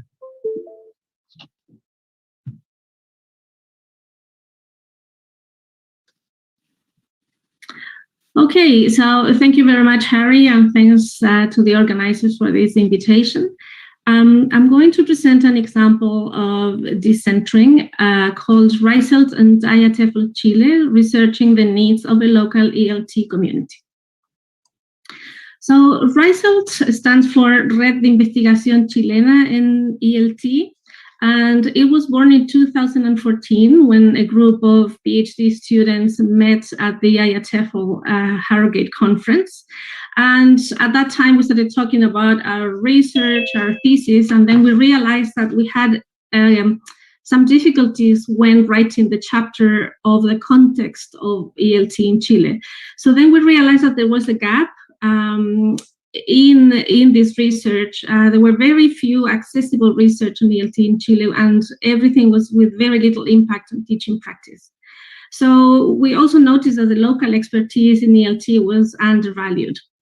So then we decided to create this group and create this network with 2 main objectives. Basically, we wanted to create a knowledge community in ELT in Chile in order to expand all the established understandings of ELT that normally come from the north, and make ELT Chilean visible and accessible. So at the moment, we are a non-hierarchical and non-profit network. We started in 2014 with 5 members, and now we have more than 600 registered members, more than 1,000 followers in Facebook, and more than 500 followers on Twitter. So we organize things. There's a small group of committee members, and all of us work as volunteers, and we are located in different places in Chile, the UK, Canada, France, and the USA. So the things we have done so far are have all the activities free, open access and free for everyone, not only members, but the whole ELT community in Chile. And we don't charge membership fee, which is sometimes a bit challenging because we lack some funds to do all the projects that we really want. And we've been working hard on disseminating all that comes up on ELT in Chile. We've been organizing a master's conference that is done every 2 years, and that's for new researchers who want to showcase their work in ELT. And we organized the biannual conference. And this year we had the 4th event where the whole ELT community participates and presents. And we've done joint collaboration with local universities and institutions. We had a mentoring activity joined with the British Council, where a RISET member was mentored and helped so that she could publish her first publication or article in a peer review journal. We've been doing a writing group weekly so that members come and join and have an online space where to write, and we discuss the things that we are doing. We have a brand new website where we've been posting news, database of all the Chilean ELT research, presentations, events, and theses. And we are very happy because for next year, we're going to work on 2 projects that were funded by Hornby Educational Trust. One is on infographics on local ELT research, and a set of podcasts on research done by ELT teachers who are doing actual research in the classroom. So the example I bring here on Decentring is an evaluation of a conference experience. So the IATEFL Chile organization contacted us, and they said that they wanted to check how or what people were thinking of the conference they organized. So this had 2 goals: mainly evaluate the 2019 IATEFL conference experience and understand the professional development needs of its members. So in this kind of mini research that we conducted, there were a variety of participants, so school teachers, pre-survey teachers, academics, teacher educators, and language teachers. And we collected data through an online survey with 149 participants, and we did 3 focus groups with 3 participants. So basically, the information we gathered was from the members themselves, and they gave very good insights on what future activities IATEFL Chile should do, how they should work better with technology, what topics they should include that go beyond ELT and linguistics and grammar. And they gave very interesting feedback about the venues where they do the Congress and the fees that they charge the members. So basically, this is Decentring a joint adventure, because on the one side we have RISEL that understands local research as a tool to access contextualized information. We believe in inclusion, that all the members of the ELT community have something to say. It's not only academics researching ELT, but it's also undergrad students who are doing also research in their universities. And we also believe that local organizations have the power to share their knowledge if it comes from the bottom, and they share the needs and knowledge. So on the other side, we have IATEFL that instead of asking an international organization to help them with this research, they contacted us because they really wanted to understand the needs of the members from the bottom. So they didn't want to decide that these are the things that we are going to organize for the next conference, but instead they said, we want to know what our members need, how they feel about it, and then create the new event based on that. So they made it situated, the voices of the members were significant and situated, and the information that came in a way raised from them. So that's my presentation. So gracias, thank you. And you have there our website, so you're invited to have a look at it anytime. Thanks. Thank you very much, Gloria. That was short and sweet. If you just stop sharing your screen, I would like to introduce our next speaker, and that is Aita Frinui Ndifon, who is Secretary General of the Cameroon English Language and Literature Teachers Association. Aita would be talking about the work they've done with the CAMELTA research group. And talking about difficult circumstances, you probably have noticed that the participants from Africa are joining in from their mobile phones. So I would be moving the slides for Aita as she shares with us pearls of wisdom from their experience in the CAMELTA research group. Aita, over to you. Thank you very much, Harry. Hello, everyone. It's a pleasure for me on this platform to share our experience as a CAMELTA research group. Like you see on the board, our topic is Common Research Initiatives, Individual Professional Benefits, Experience from CAMELTA Research Group. It all started as an urge for the group of CAMELTans to do some research for mutual benefit. And it began in our 13th annual conference, where when teachers from Cameroon, they came together for this conference, there was a need to research into those things that hamper smooth teaching in our classrooms. And there was a general call for proposals for topics that we deemed necessary for research. This was done, and we had a wide pool, many proposals made by teachers to show that they are indeed working in difficult situations. What happened to these proposals? A smaller group of CAMELTA research group was formed to better handle and follow up these proposals to fruition. And so the questionnaires were analyzed, or the proposals were analyzed by this smaller group, CAMELTA research group, and then they categorized the research priorities, which gave us the following priorities for the research project.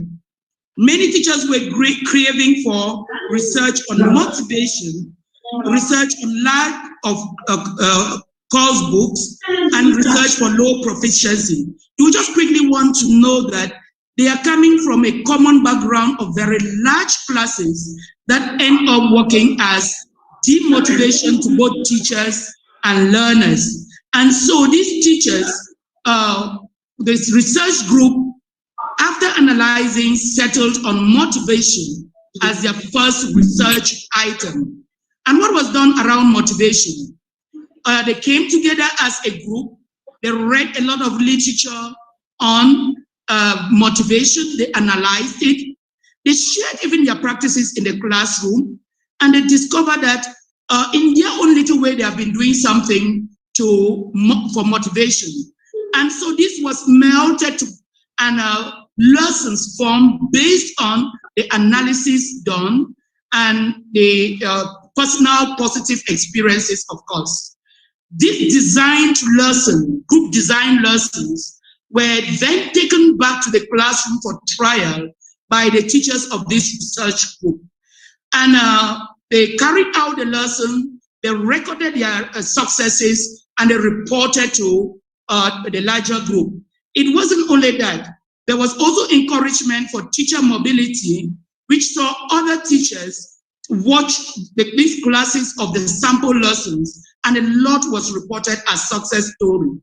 One, there was high participation as reported by teachers and learners in the classrooms.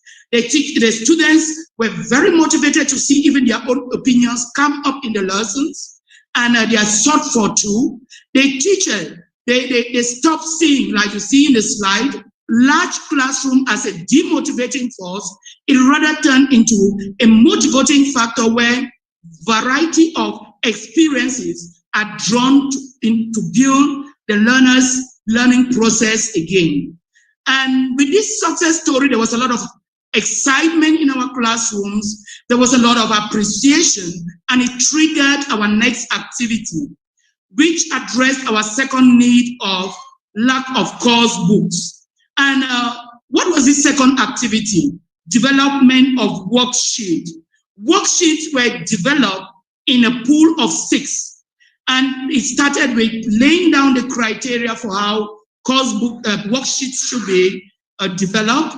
In the pools of 6, the teachers developed worksheets that were brought together and analyzed by the group. There was some improvement done on it. And the teachers were again served these worksheets to take back to their classes for trial and report. And the result was explosive. Teachers were happy.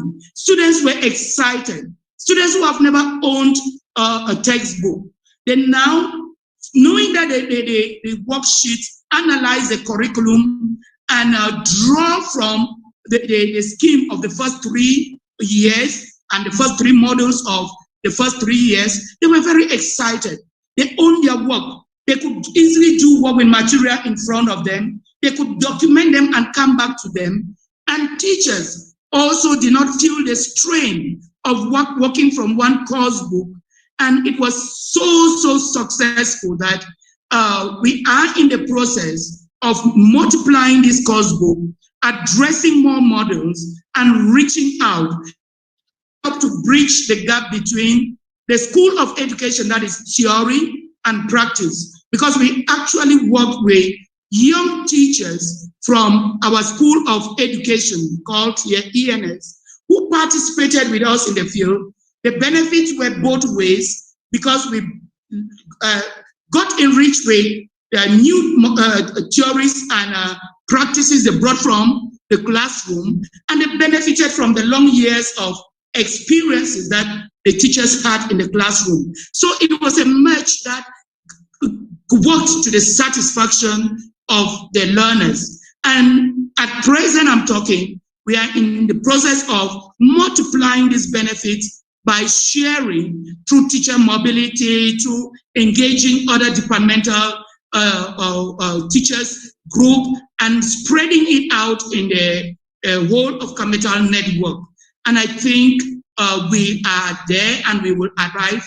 And we are doing the next phase. Thank you very much. I am very appreciative and thankful for your kind listening. Thank you. I wait for other questions for highlights. Thank you very much.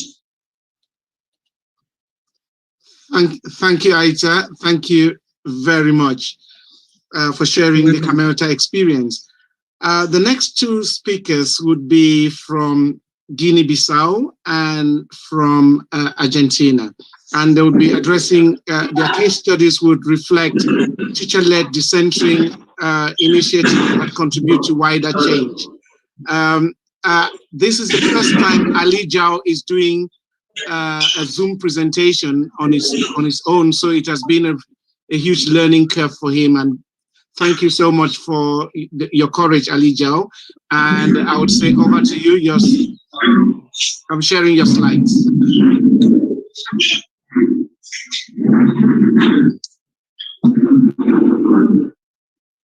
Over to you, Ali Jao. Thank you very much. It is a great pleasure to have a presentation in Hornby Trust anniversary on behalf of LTGB from Guinea-Bissau. Our topic will be communities of practice engage teachers in a context with few resources. We were lucky to have one. We were lucky to one on the trust projects.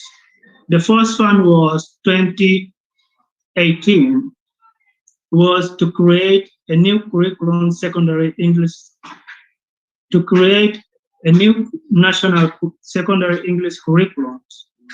The second one was communities of practice, which I'm going to emphasize more in this presentation.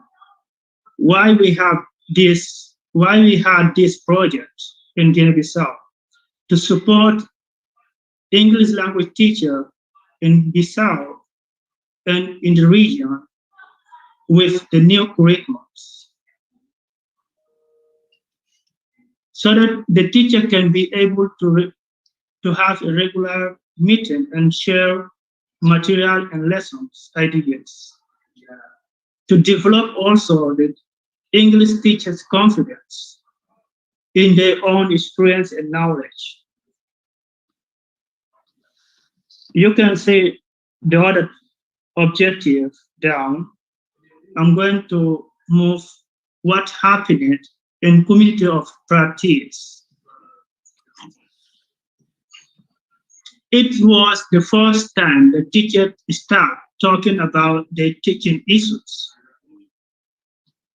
And now teachers feel comfortable to ask questions and discuss different ideas about teaching. Before that, they had to be an expert could not ask questions. Now our teacher understand they can be expert in their own teaching context.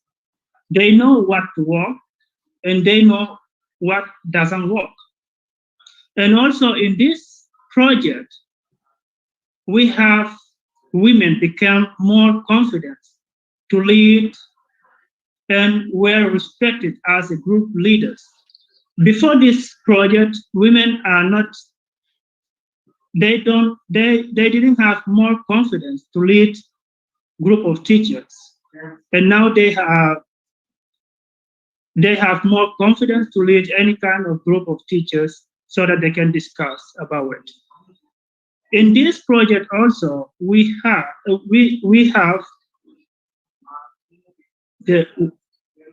what happened in this project. The teachers start talking about how to use technology in context of teaching. Also, teachers were sharing experience how to teach students with disability, like deaf students. I'm going to talk about the reporting in our WhatsApp group.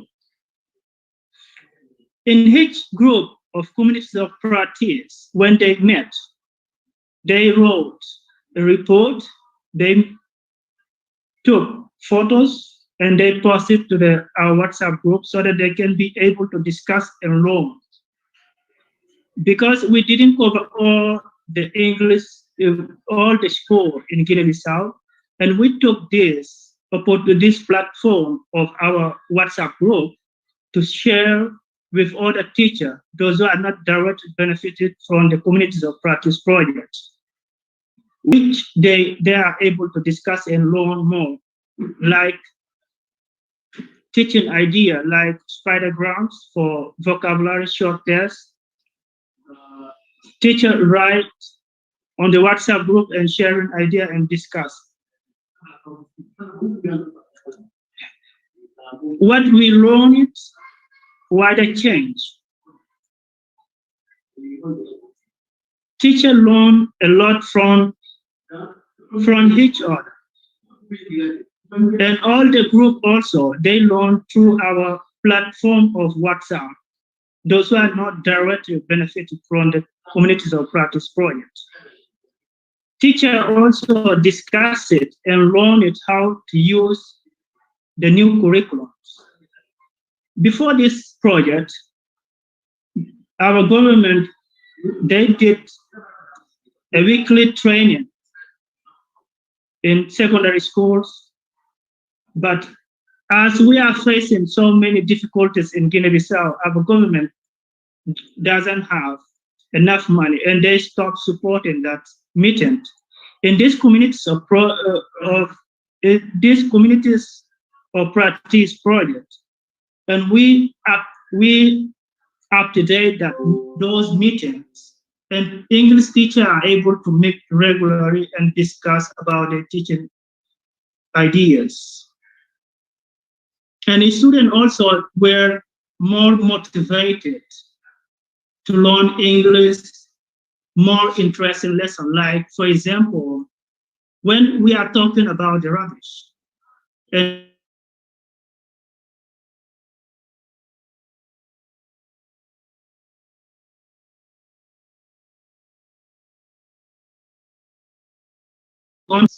they can write a lesson plan form of ESA, so that they can share with the student, and the student will so motivated to learn this kind of interesting lessons. Teacher understood that what to do better, and they have more power to choose any topic they want.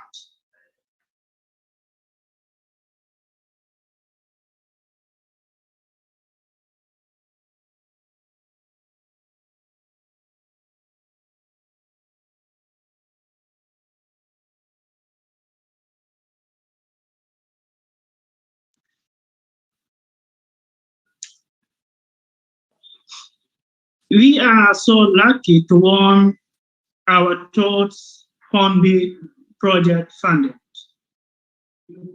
We are going to continue with communities of practice projects. We are going to organize and write material for each grade of secondary school. We'll start in December 2021. Teachers are also developing their English with Brilliant 1 and Brilliant 2, British Council and ITEFL remote course. Teachers will share the new techniques, teaching techniques, methods, and ideas to other school, and other teachers, those who are not direct benefit from these communities of practice projects. We plan to prepare a group of teachers to be experts on doing research and writing articles in many areas, which link it to our reality and global context too. Thank you very much for your for listening. Thank you very much, Ali. Thank you for sharing your experiences with us and for being that courageous to run your first ever Zoom presentation at a Hornby event. We are very grateful. Don't go away. We will be coming back to you for questions and discussions at the end. I would now introduce Maria Susana Ibanez from FAPI in Argentina. And FAPI is a very popular name in our in the ELT world, especially as one of the associates of ITEFL. So Maria, over to you. Thank you, Harry, for your introduction, and thanks for the invitation. I'm speaking from Argentina, as you well said, which is a country with a very big territory, even circumstances throughout that territory. So I titled my presentation, Academic Skills in Remote Places, the Right to a Voice in the Academic Community, because we intended to reach precisely as many teachers as we could, especially those who lived far away from city centers. So what I'm trying to, okay, there, sorry. So why did we think of a course that would focus on research and academic writing? First of all, because not all teacher training colleges in our country include this content. Very few universities teach English to future teachers. Teachers are generally educated in provincial colleges that focus on general English, because that is the English which teachers are going to share in the future. So some colleges do not ever touch upon academic English, and some of them do not focus much on research either. So we intended to address especially teachers who later show to have difficulties when entering graduate school. We were teaching at university in BA courses, and we noticed that teachers of English who entered these courses had difficulties at the moment of submitting their research papers. So we thought it was important to give them the tools so that they would have a voice at the moment of sharing their experiences. Why did we think then that these courses could be taught through a FAPI platform? Ministries in our country do not concentrate much on English. They prefer. Susanna, can I just interrupt you to ask if you can put your slides on slide mode, please? If you can expand your slides in presentation mode and then move them because they're not moving. Sorry, just that is what I see on my screen. I see my presentation. Is it in, yeah, but it's not in presentation mode. So if you click the little thing at the bottom, that way when you move them, we would be able to see. Okay, just can you guide me through that, please? Because I did it my way and it didn't work. So right, okay. At the bottom right, I think your cursor is up. If you come right down, you would see a little thing that, because I can't read. Can Dario help if you see it? I can't read Spanish. That's how stupid I am. No, you have to come right to the bottom right, and you see a little thing that looks like a wine glass. That's the best I can say. And if you clicked on that, yeah, it's very right next at the bottom. to 68%. Right at the bottom, yeah. It is very near to the number 68%. No, I can't. To the left of it. Outside your slide, at the very bottom. Yeah, at the very bottom of your screen, not your slides, right at the bottom. You see three small buttons. At the very bottom, 3 small buttons. Where the one you can... near 68%. Susana. No, I can't see that. Sorry, not on my screen. So, Dario, do you know how we can do that from the top? The funny thing is that now, because the way, wait, let me see if I can, there. Susana, can you hear me? So,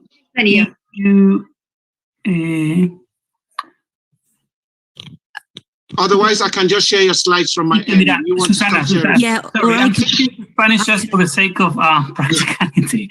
Susana, ¿viste que tenés abajo de la pantalla, como en el fondo, abajo de la pantalla, el cosito para hacer más chico, más grande? Susana, maybe continue, and we can sort out the slides as you speak. I expect somebody can share the slides for you, perhaps.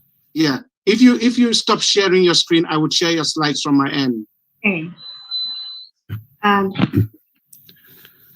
right. Unmute yourself. There. No, I can't. We just.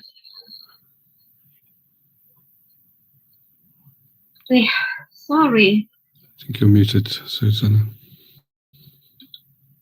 I did it exactly the same as yesterday. So what can you see now?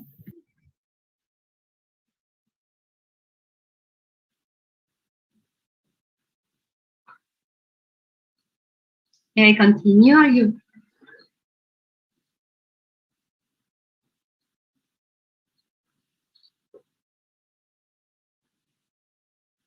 Okay.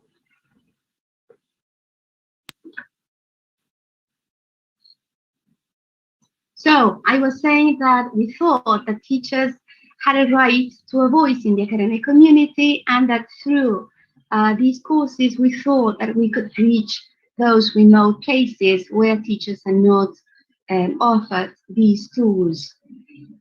We can move to the next one. Ministries in Argentina focus on primary and secondary school education, and foreign languages are not among their priorities. Apart from these issues, few universities are teachers, so when they organize courses, they don't focus on research in English or on academic writing in English. When TAs organize courses, they focus on practical matters more than on research, which is something that takes a long time to develop. And as PAPI reaches practically the whole country, we thought that these courses, among other possible courses, could be channeled through an online platform. We brought this idea to the PAPI president back then, thinking that other teachers would take it up, but we were invited to teach the first course.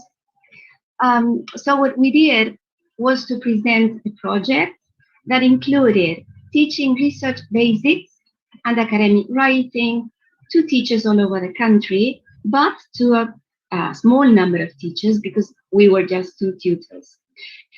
We were especially concentrating on teachers who lived away from cities, because cities do offer some education in this respect, but not small towns.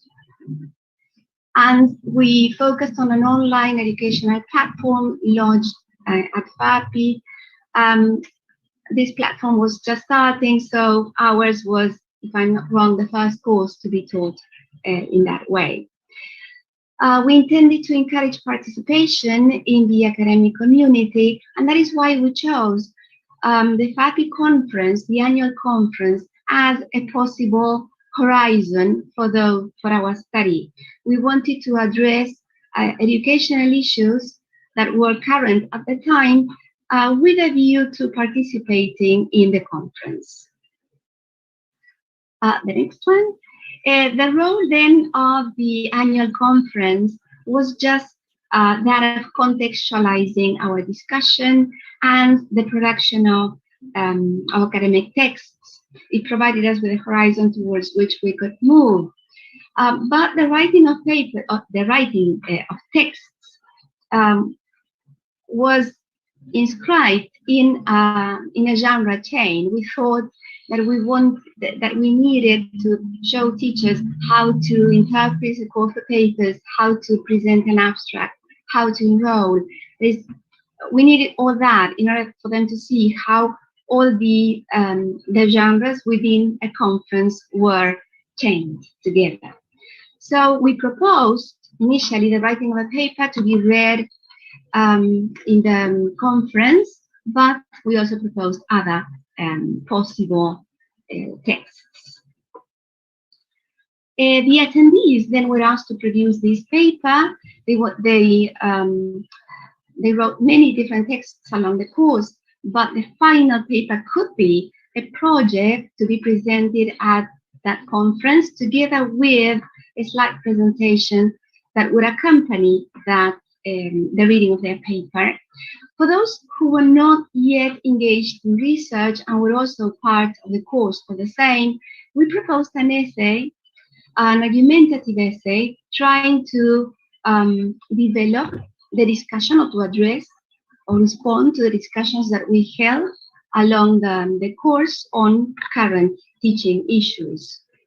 Then another possibility was to present a review, the review of a book. In this case, we were thinking of those teachers who were not yet planning to present anything at the conference, but who could produce a text that would share their book review in Argentinian Journal of Applied Linguistics, which is an academic journal also sponsored by FAPI. And finally, we also saw that some teachers had joined the course just to practice writing, not necessarily research.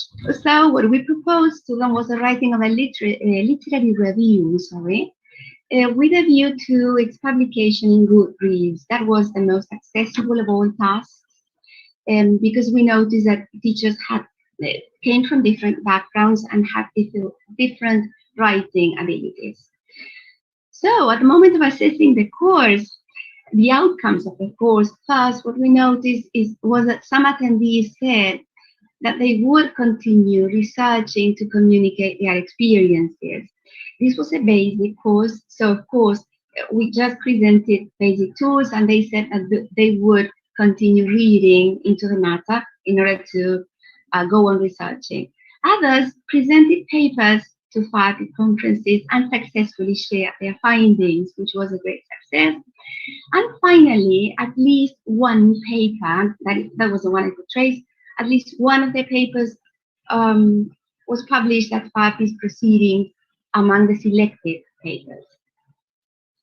Finally, when asking ourselves if the objectives that we had set were met, we noticed, we could think of this.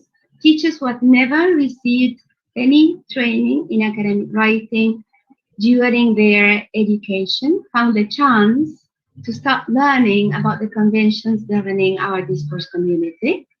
Then teachers who had never done any research started to think about designing a project. They started to share their ideas during the course. Teachers who had never taken part of a conference finally did. And the course resulted in the first publication in the case of one of the attendees. So we think it is an activity to replicate. Thank you very much for listening. Thank you very much, Maria Susanna, and sorry about the technical hitches at the start. You were you came back really well, and we got a wonderful presentation from you. Thank you very much. May I now invite everyone back, or the panelists, Gloria, Aita, Maria Susanna, and Ali, and also Richard, Kaylee, Vivek, and Padmini, who have been monitoring the chats here on this platform, but also on Facebook and YouTube Live, to share their thoughts with us.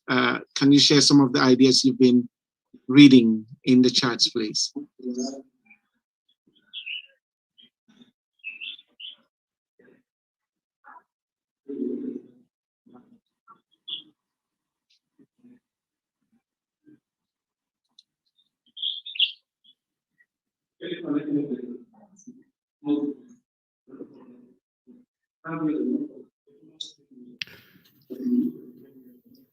Right, so I can't see Richard actually, Harry. Yeah. So Amal and I will perhaps try to see whether what was coming up.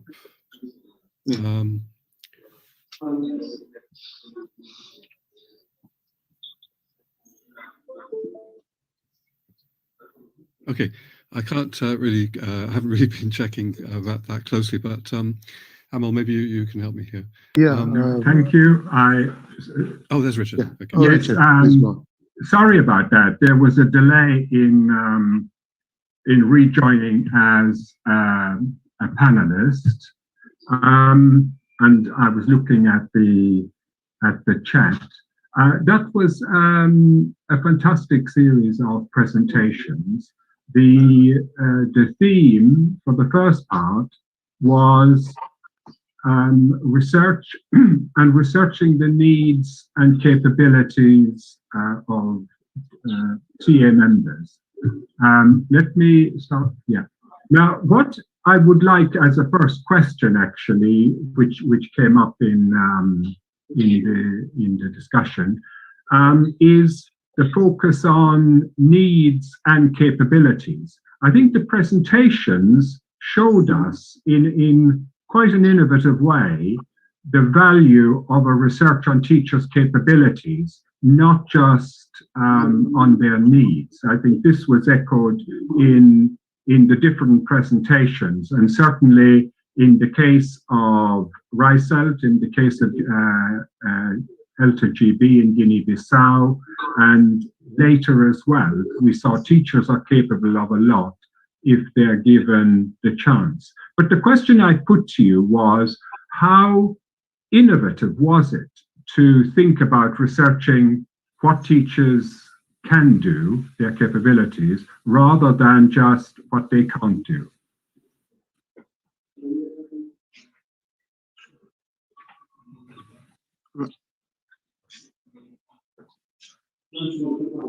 Right. Richard, may I suggest that we just get some of the reviews from of comments from Vivek and Padmini, and then we would yeah. Okay. Let's go to Vivek. Yeah. Thank you, Richard. The participants on YouTube are thrilled to have 4 presentations based on their real experiences, and they are up with the comments. The most important comment that I come across is the Gloria's approach of coming from bottom-up knowledge, her mention of bottom-up knowledge, and her effort to access contextualized information. So this was very important point for the reviewers on the YouTube. And then locally relevant responses to the challenge was a catchy kind of comment and remark for Ali's kind of presentation.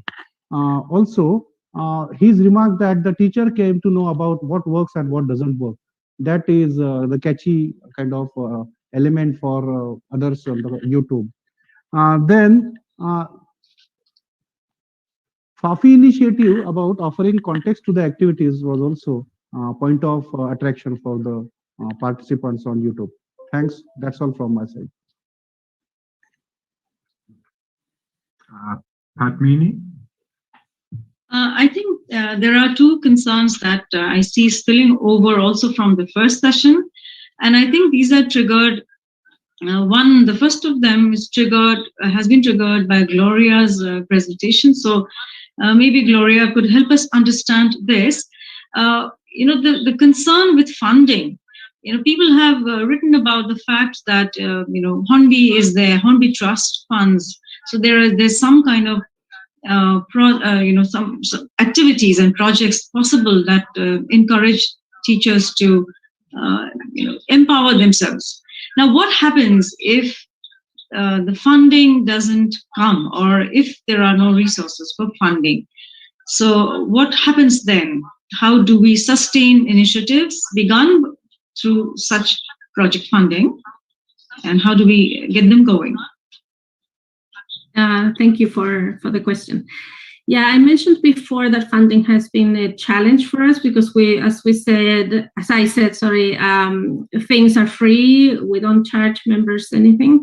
So, and that's one of the main challenges in terms of we've been doing things on our own. So the small committee members, we've been paying for the website, I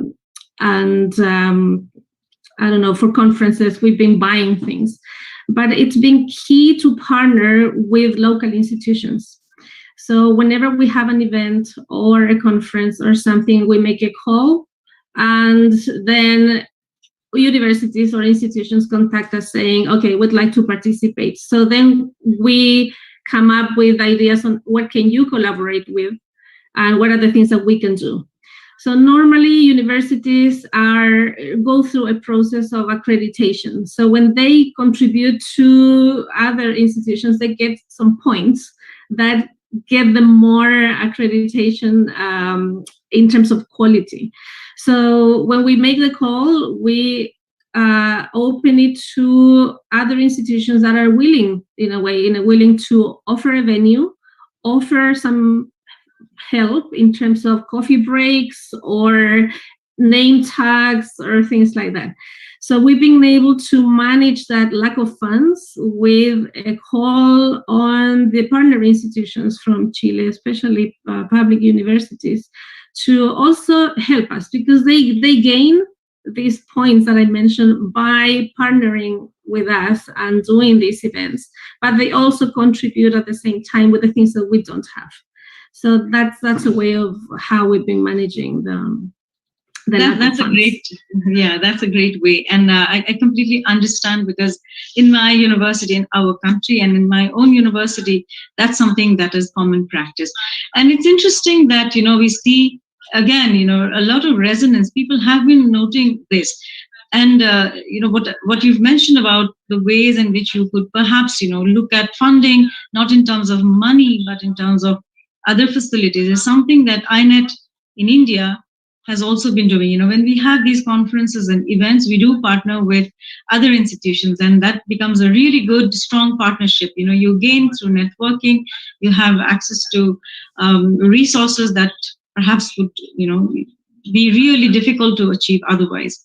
And it's all it's amazing how you started off with 5 and then you now have 600 people.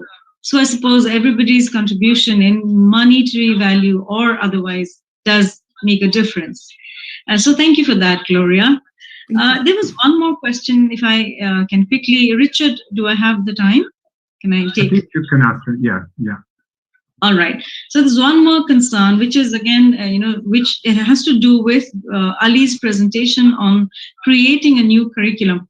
In the Zoom chat box, there's been an interesting conversation about materials developed locally and the validity of that, the acceptance value. So this is again a question to Ali. When your project is about creating a new curriculum, and then the advantages of having that practiced or used by teachers. You mentioned things like how you've been able to, through that initiative to also speak to women teachers who have otherwise been marginalized or disadvantaged learners and all of that. Now, the question I'm interested in is this new curriculum something that the government has also accepted? Because in many other contexts, these seem to be parallel enterprises. The government has one curriculum, and unless you have a Gloria to do something like workbook, worksheet development, it might become a challenge. So how do you resolve this? Ali, what would you say about finding a balance? Thank you very much for your wonderful question.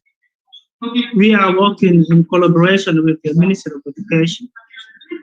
Before we start proposing a new curriculum, the new National Secondary English Curriculum, we have several meetings with the Ministry of Education and the institution which lead to develop any kind of curriculum in Guinea-Bissau. They allow us to have a proposal. From that, we wrote this project, and we have been supporting with Linda Ruas and Martin Weddell on this dry national secondary English curriculum. And we have Jenny in South Africa also, they support us. And teacher also from Guinea-Bissau, we support each other about this. We have the National Secondary English Curriculum, which are acceptable with the ministry, because all the things we are doing, before we do it, we have several meetings with the ministry when they allow us to do it, and we go ahead with it.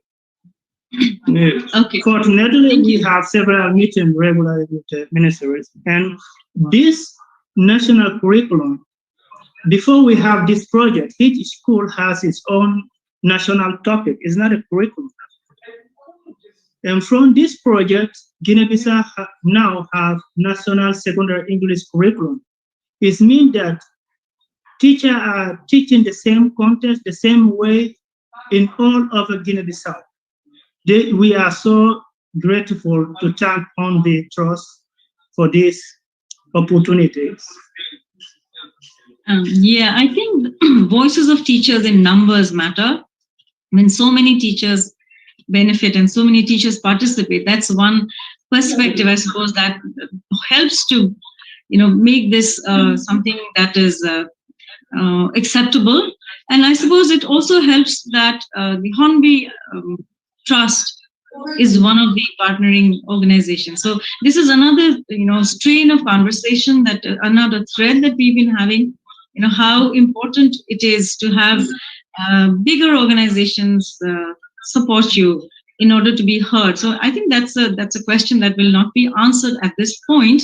But I think the good thing is that we are seeing here a lot of initiatives run or begun from the ground level and kind of percolating up. So the bottom-up approach is what we are seeing across all of these initiatives that we've just been listening to. So thank you, Ali, for that. And over to you, Richard.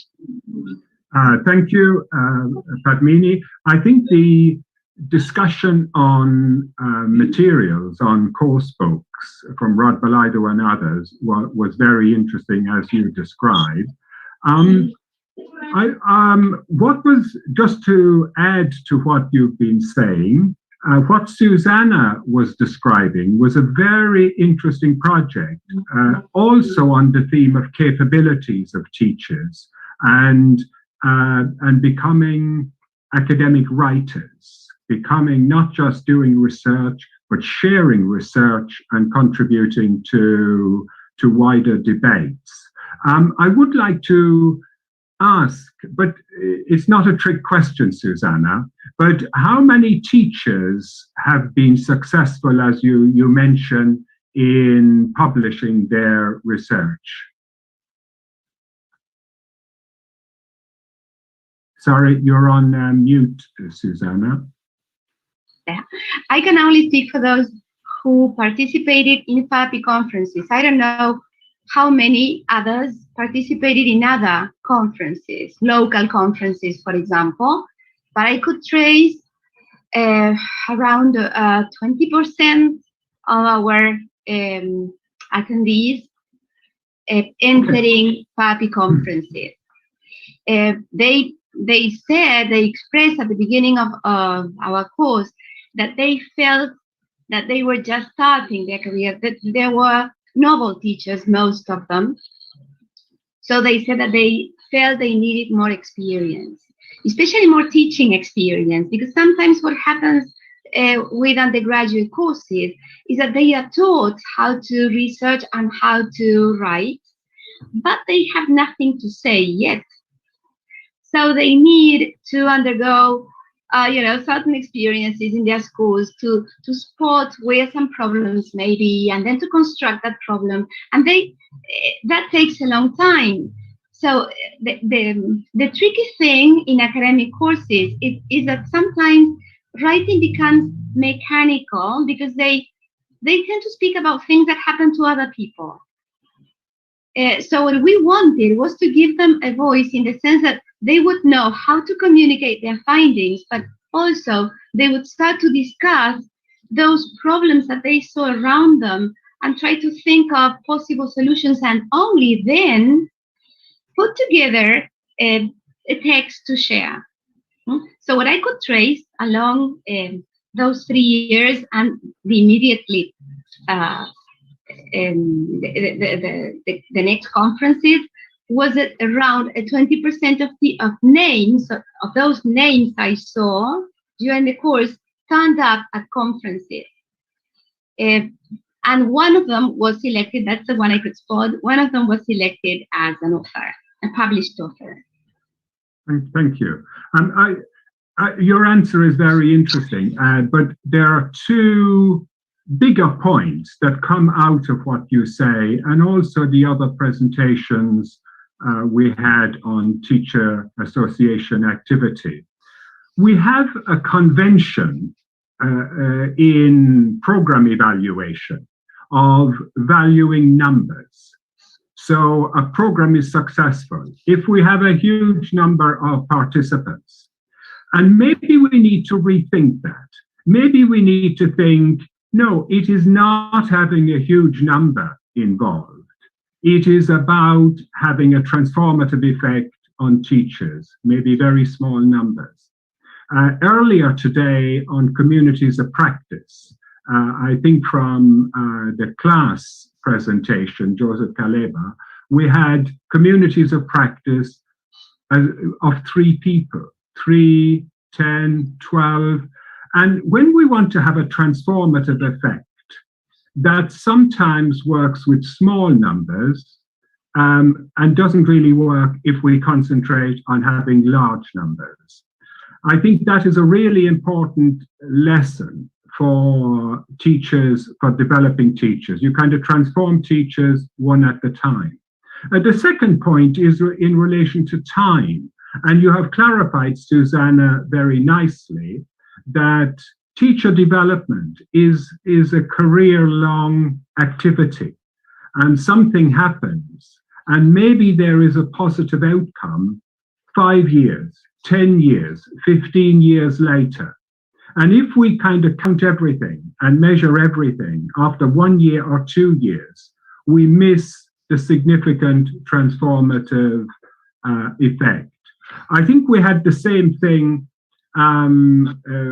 We had very good descriptions of transformation, transforming the teacher's role, transforming the view of themselves. Sorry, Richard, you've got one more minute. I've got 1 more minute. I think... And that's amongst all panelists. That's all panel. Well, I will say those are my points. I don't know if Padmini or Vivek have anything else to put to the presenters or to say. Padmini? Just a small point. This is again something that spilled over from Krishna's presentation. The fact that we are looking at change. We can't see much transformation if you look at it short term. If you look at it long term, in Krishna's presentation, for example, we saw how teachers started off by being participants in a research initiative, and then moving on to leading these and organizing and becoming, leaders in similar initiatives. So, the way we map success or transformation, I think that's a very valid point that you just raised, Richard. We really need to stop thinking in terms of numbers and visible gains and think of long-term values. So thank you for that. Thank you for Thank you all very much. I think there's really been a heated discussion going on, and the whole idea of teacher associations taking their own responsibilities and not just focusing on solving problems, but actually being proactive and looking at the capabilities of their members is something that has come out a lot in the discussions. I would like to close this part of the session and hand over, and just thank you again to all participants, to all our speakers from Cameroon, Guinea, Bissau, Argentina, and Chile. Thank you so much. And I would like to hand over now to Amol and Richard Smith. Yeah, welcome back. And as we are drawing nearer to the close of today's session, this is just again a final reminder to all our participants to fill in the questionnaire if you haven't done so already, because your ideas matter a lot to us. Yeah, thank you, Amol. This is really the time to fill out that questionnaire and to get your voice heard into tomorrow's session, tomorrow's conference, because that's how we'll be looking at that as a group, and we'll be reporting back to the whole conference tomorrow on anything that you've written into the questionnaire. So yeah, this is our way to enable more interaction at the conference, as well as looking at the chat. I just wanted to say a special thank you to Vivek and Padmini, and to Martin and Richard for monitoring the chat and enabling us to hear the voices of participants out there, as well as to thanking very much the presenters in the last session. Again, a very, very interesting, stimulating session, and Harry for chairing that. So we're just going to bring today to a close with a few reflections. Amol, what were some of the main things about today's session that made you think or stimulated your interest? Yeah, when I look back at the whole day and those interesting presentations, they have been really enriching and interesting. And I find overall 3 or 4 key takeaways for myself. First of all, there is such a variety of responses to local concerns and challenges and contexts, which is, though not surprising, also should be recognized as something of an insight, in the sense that we can't simply take something from one context and transplant into another, which has been one of the banes of ELT. Rather, we see that in all those presentations, each location tried to tackle the questions and challenges in their own very, very different ways, though ideas may have been common. Secondly, what I noticed common across all those things is the very participatory, collaborative, and empowering nature of what has been happening.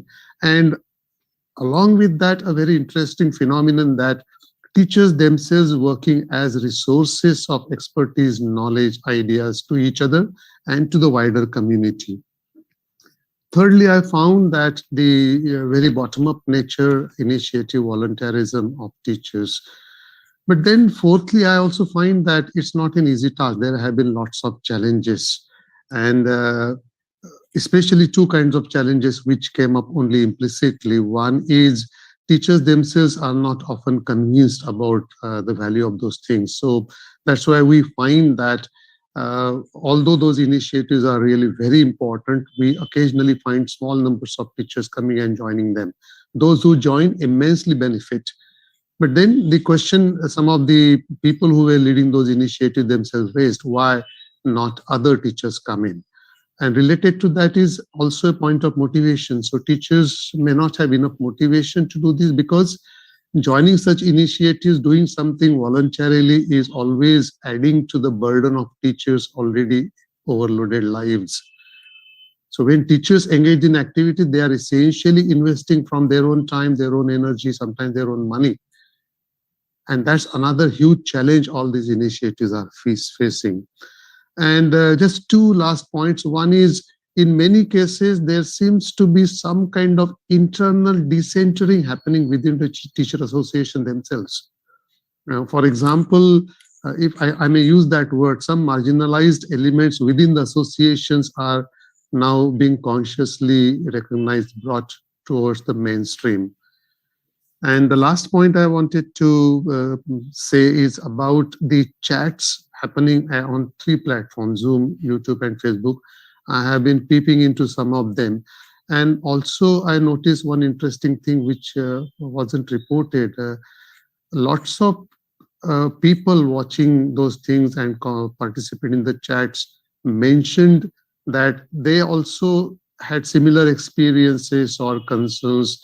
There were lots of similarities people felt. There was a lot of resonance people felt in the presentation they were listening to.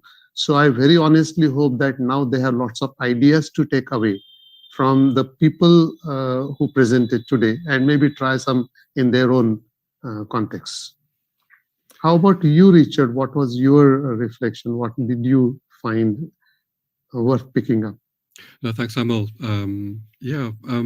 Again, the way that the presentations are linked but different according to context, and I did just want to emphasize that these are not necessarily Hornby Trust sponsored projects. In fact, in many cases they began, most cases I think they began as voluntary projects, which later on the Hornby Trust offers sort of small funding, really small funding, to facilitate a kind of expansion or extension of some projects that have come from the needs or from the priorities of teacher associations themselves. Because that was one question in the chat. What can you do without funding?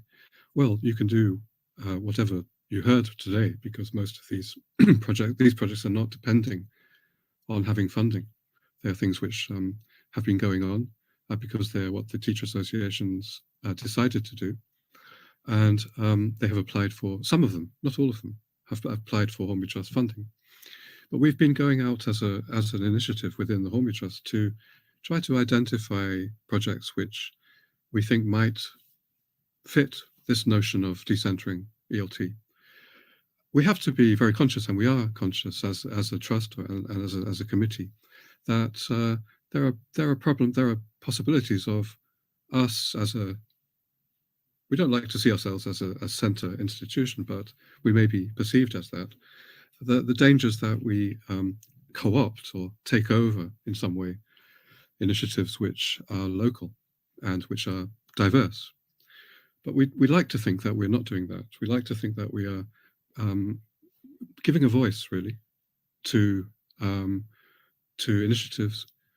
I know that phrase "giving a voice" is in itself is problematic. The language we use is very difficult, because that suggests that we need to give a voice as a Hornby Trust. But in fact, that's what we are doing. We are organising this conference to highlight certain initiatives which we think might illustrate something which we might call decentering.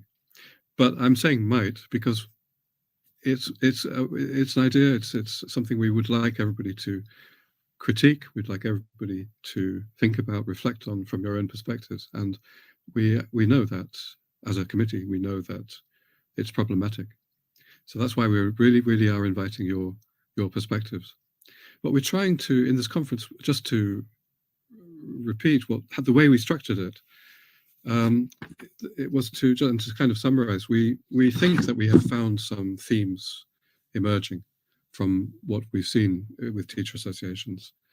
Teacher associations engaging in localization or devolution within their own teacher association, and that relates, I think, to what Amol was saying about self-critique of within teacher associations, just as we want to critique ourselves as a centre, if you like, centre organisation for Hornby Trust. And we had some interesting reflections from publishers in the chat about what can publishers do in this context, just as we are wondering what can the Hornby Trust do without taking over, without co-opting, without getting in the way, but somehow giving a voice or providing opportunities, let's put it that way, as a platform but without taking credit away from the local initiatives. Because what we are seeing here, I think, is a kind of alternative to the way things are set up within global ELT. It's trying to see what's coming out of context, but trying to look for ways that those experiences can be shared across to others in different but similar contexts, perhaps.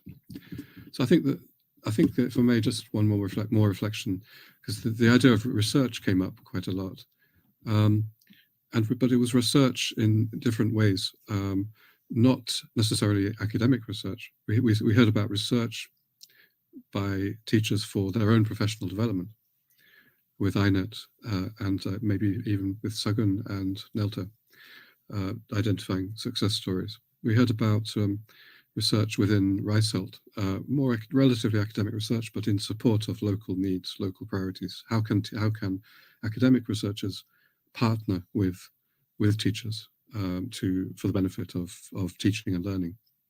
We also heard from Kamelta about a teacher association doing research into the needs of its members. These are, I think, alternatives perhaps to the way academic research is generally set up. And we also heard from Susanna about empowering teachers to write in an academic way. But we also heard from Rod Balaitha in the chat, an interesting point, that maybe there can be alternatives to aiming for always aiming for a particular kind of academic research. So I think we heard some alternatives today, and which involve research, but involve perhaps alternatives to how we produce knowledge in the field, or who produces knowledge in the field. I hope that we've been providing a platform today for alternatives, which might be a little bit subversive of normal power structures within our field. But we would really like to hear your thoughts through the questionnaire. Yeah, and in addition to that, I would just like to point out that right at the beginning of the day, we said that we explained how we focused on teacher associations in the first instance, but we are very much aware that decentering is a massive and widespread phenomenon, and teacher association was our first area of interest. So tomorrow we are hoping to go beyond this, what we were looking at in terms of teacher associations, and try to make better sense of decentering and identify ways and ideas forward. So we finally, just to repeat again, that filling out the questionnaire is going to be really interesting for everybody. And a small reminder that for tomorrow, there is a different link to join in the Zoom. It is there in the program. Please note that that link and do join us tomorrow.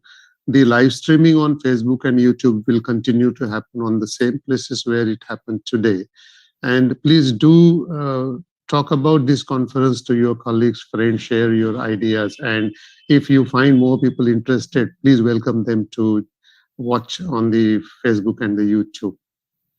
Absolutely. So we will be beginning again tomorrow at the same time at 1 p.m. For 3 hours. 1 p.m. in GMT, 6:30 p.m. in India. You have 1 hour now until the deadline for writing the questionnaire and sending it to us. Thanks for your attention today. Thanks very much, and we'll look forward to seeing you.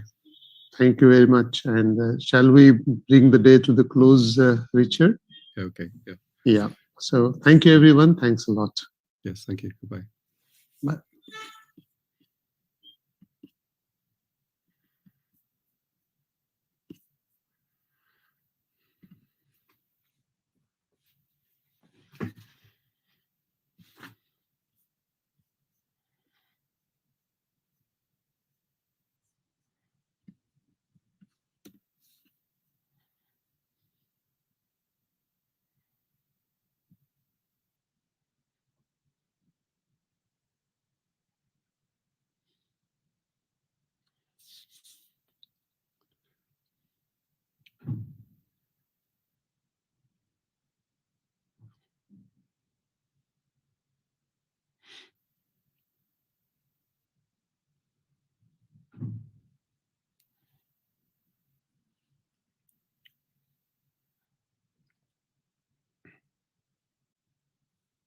Nadeem, have you stopped the live streaming?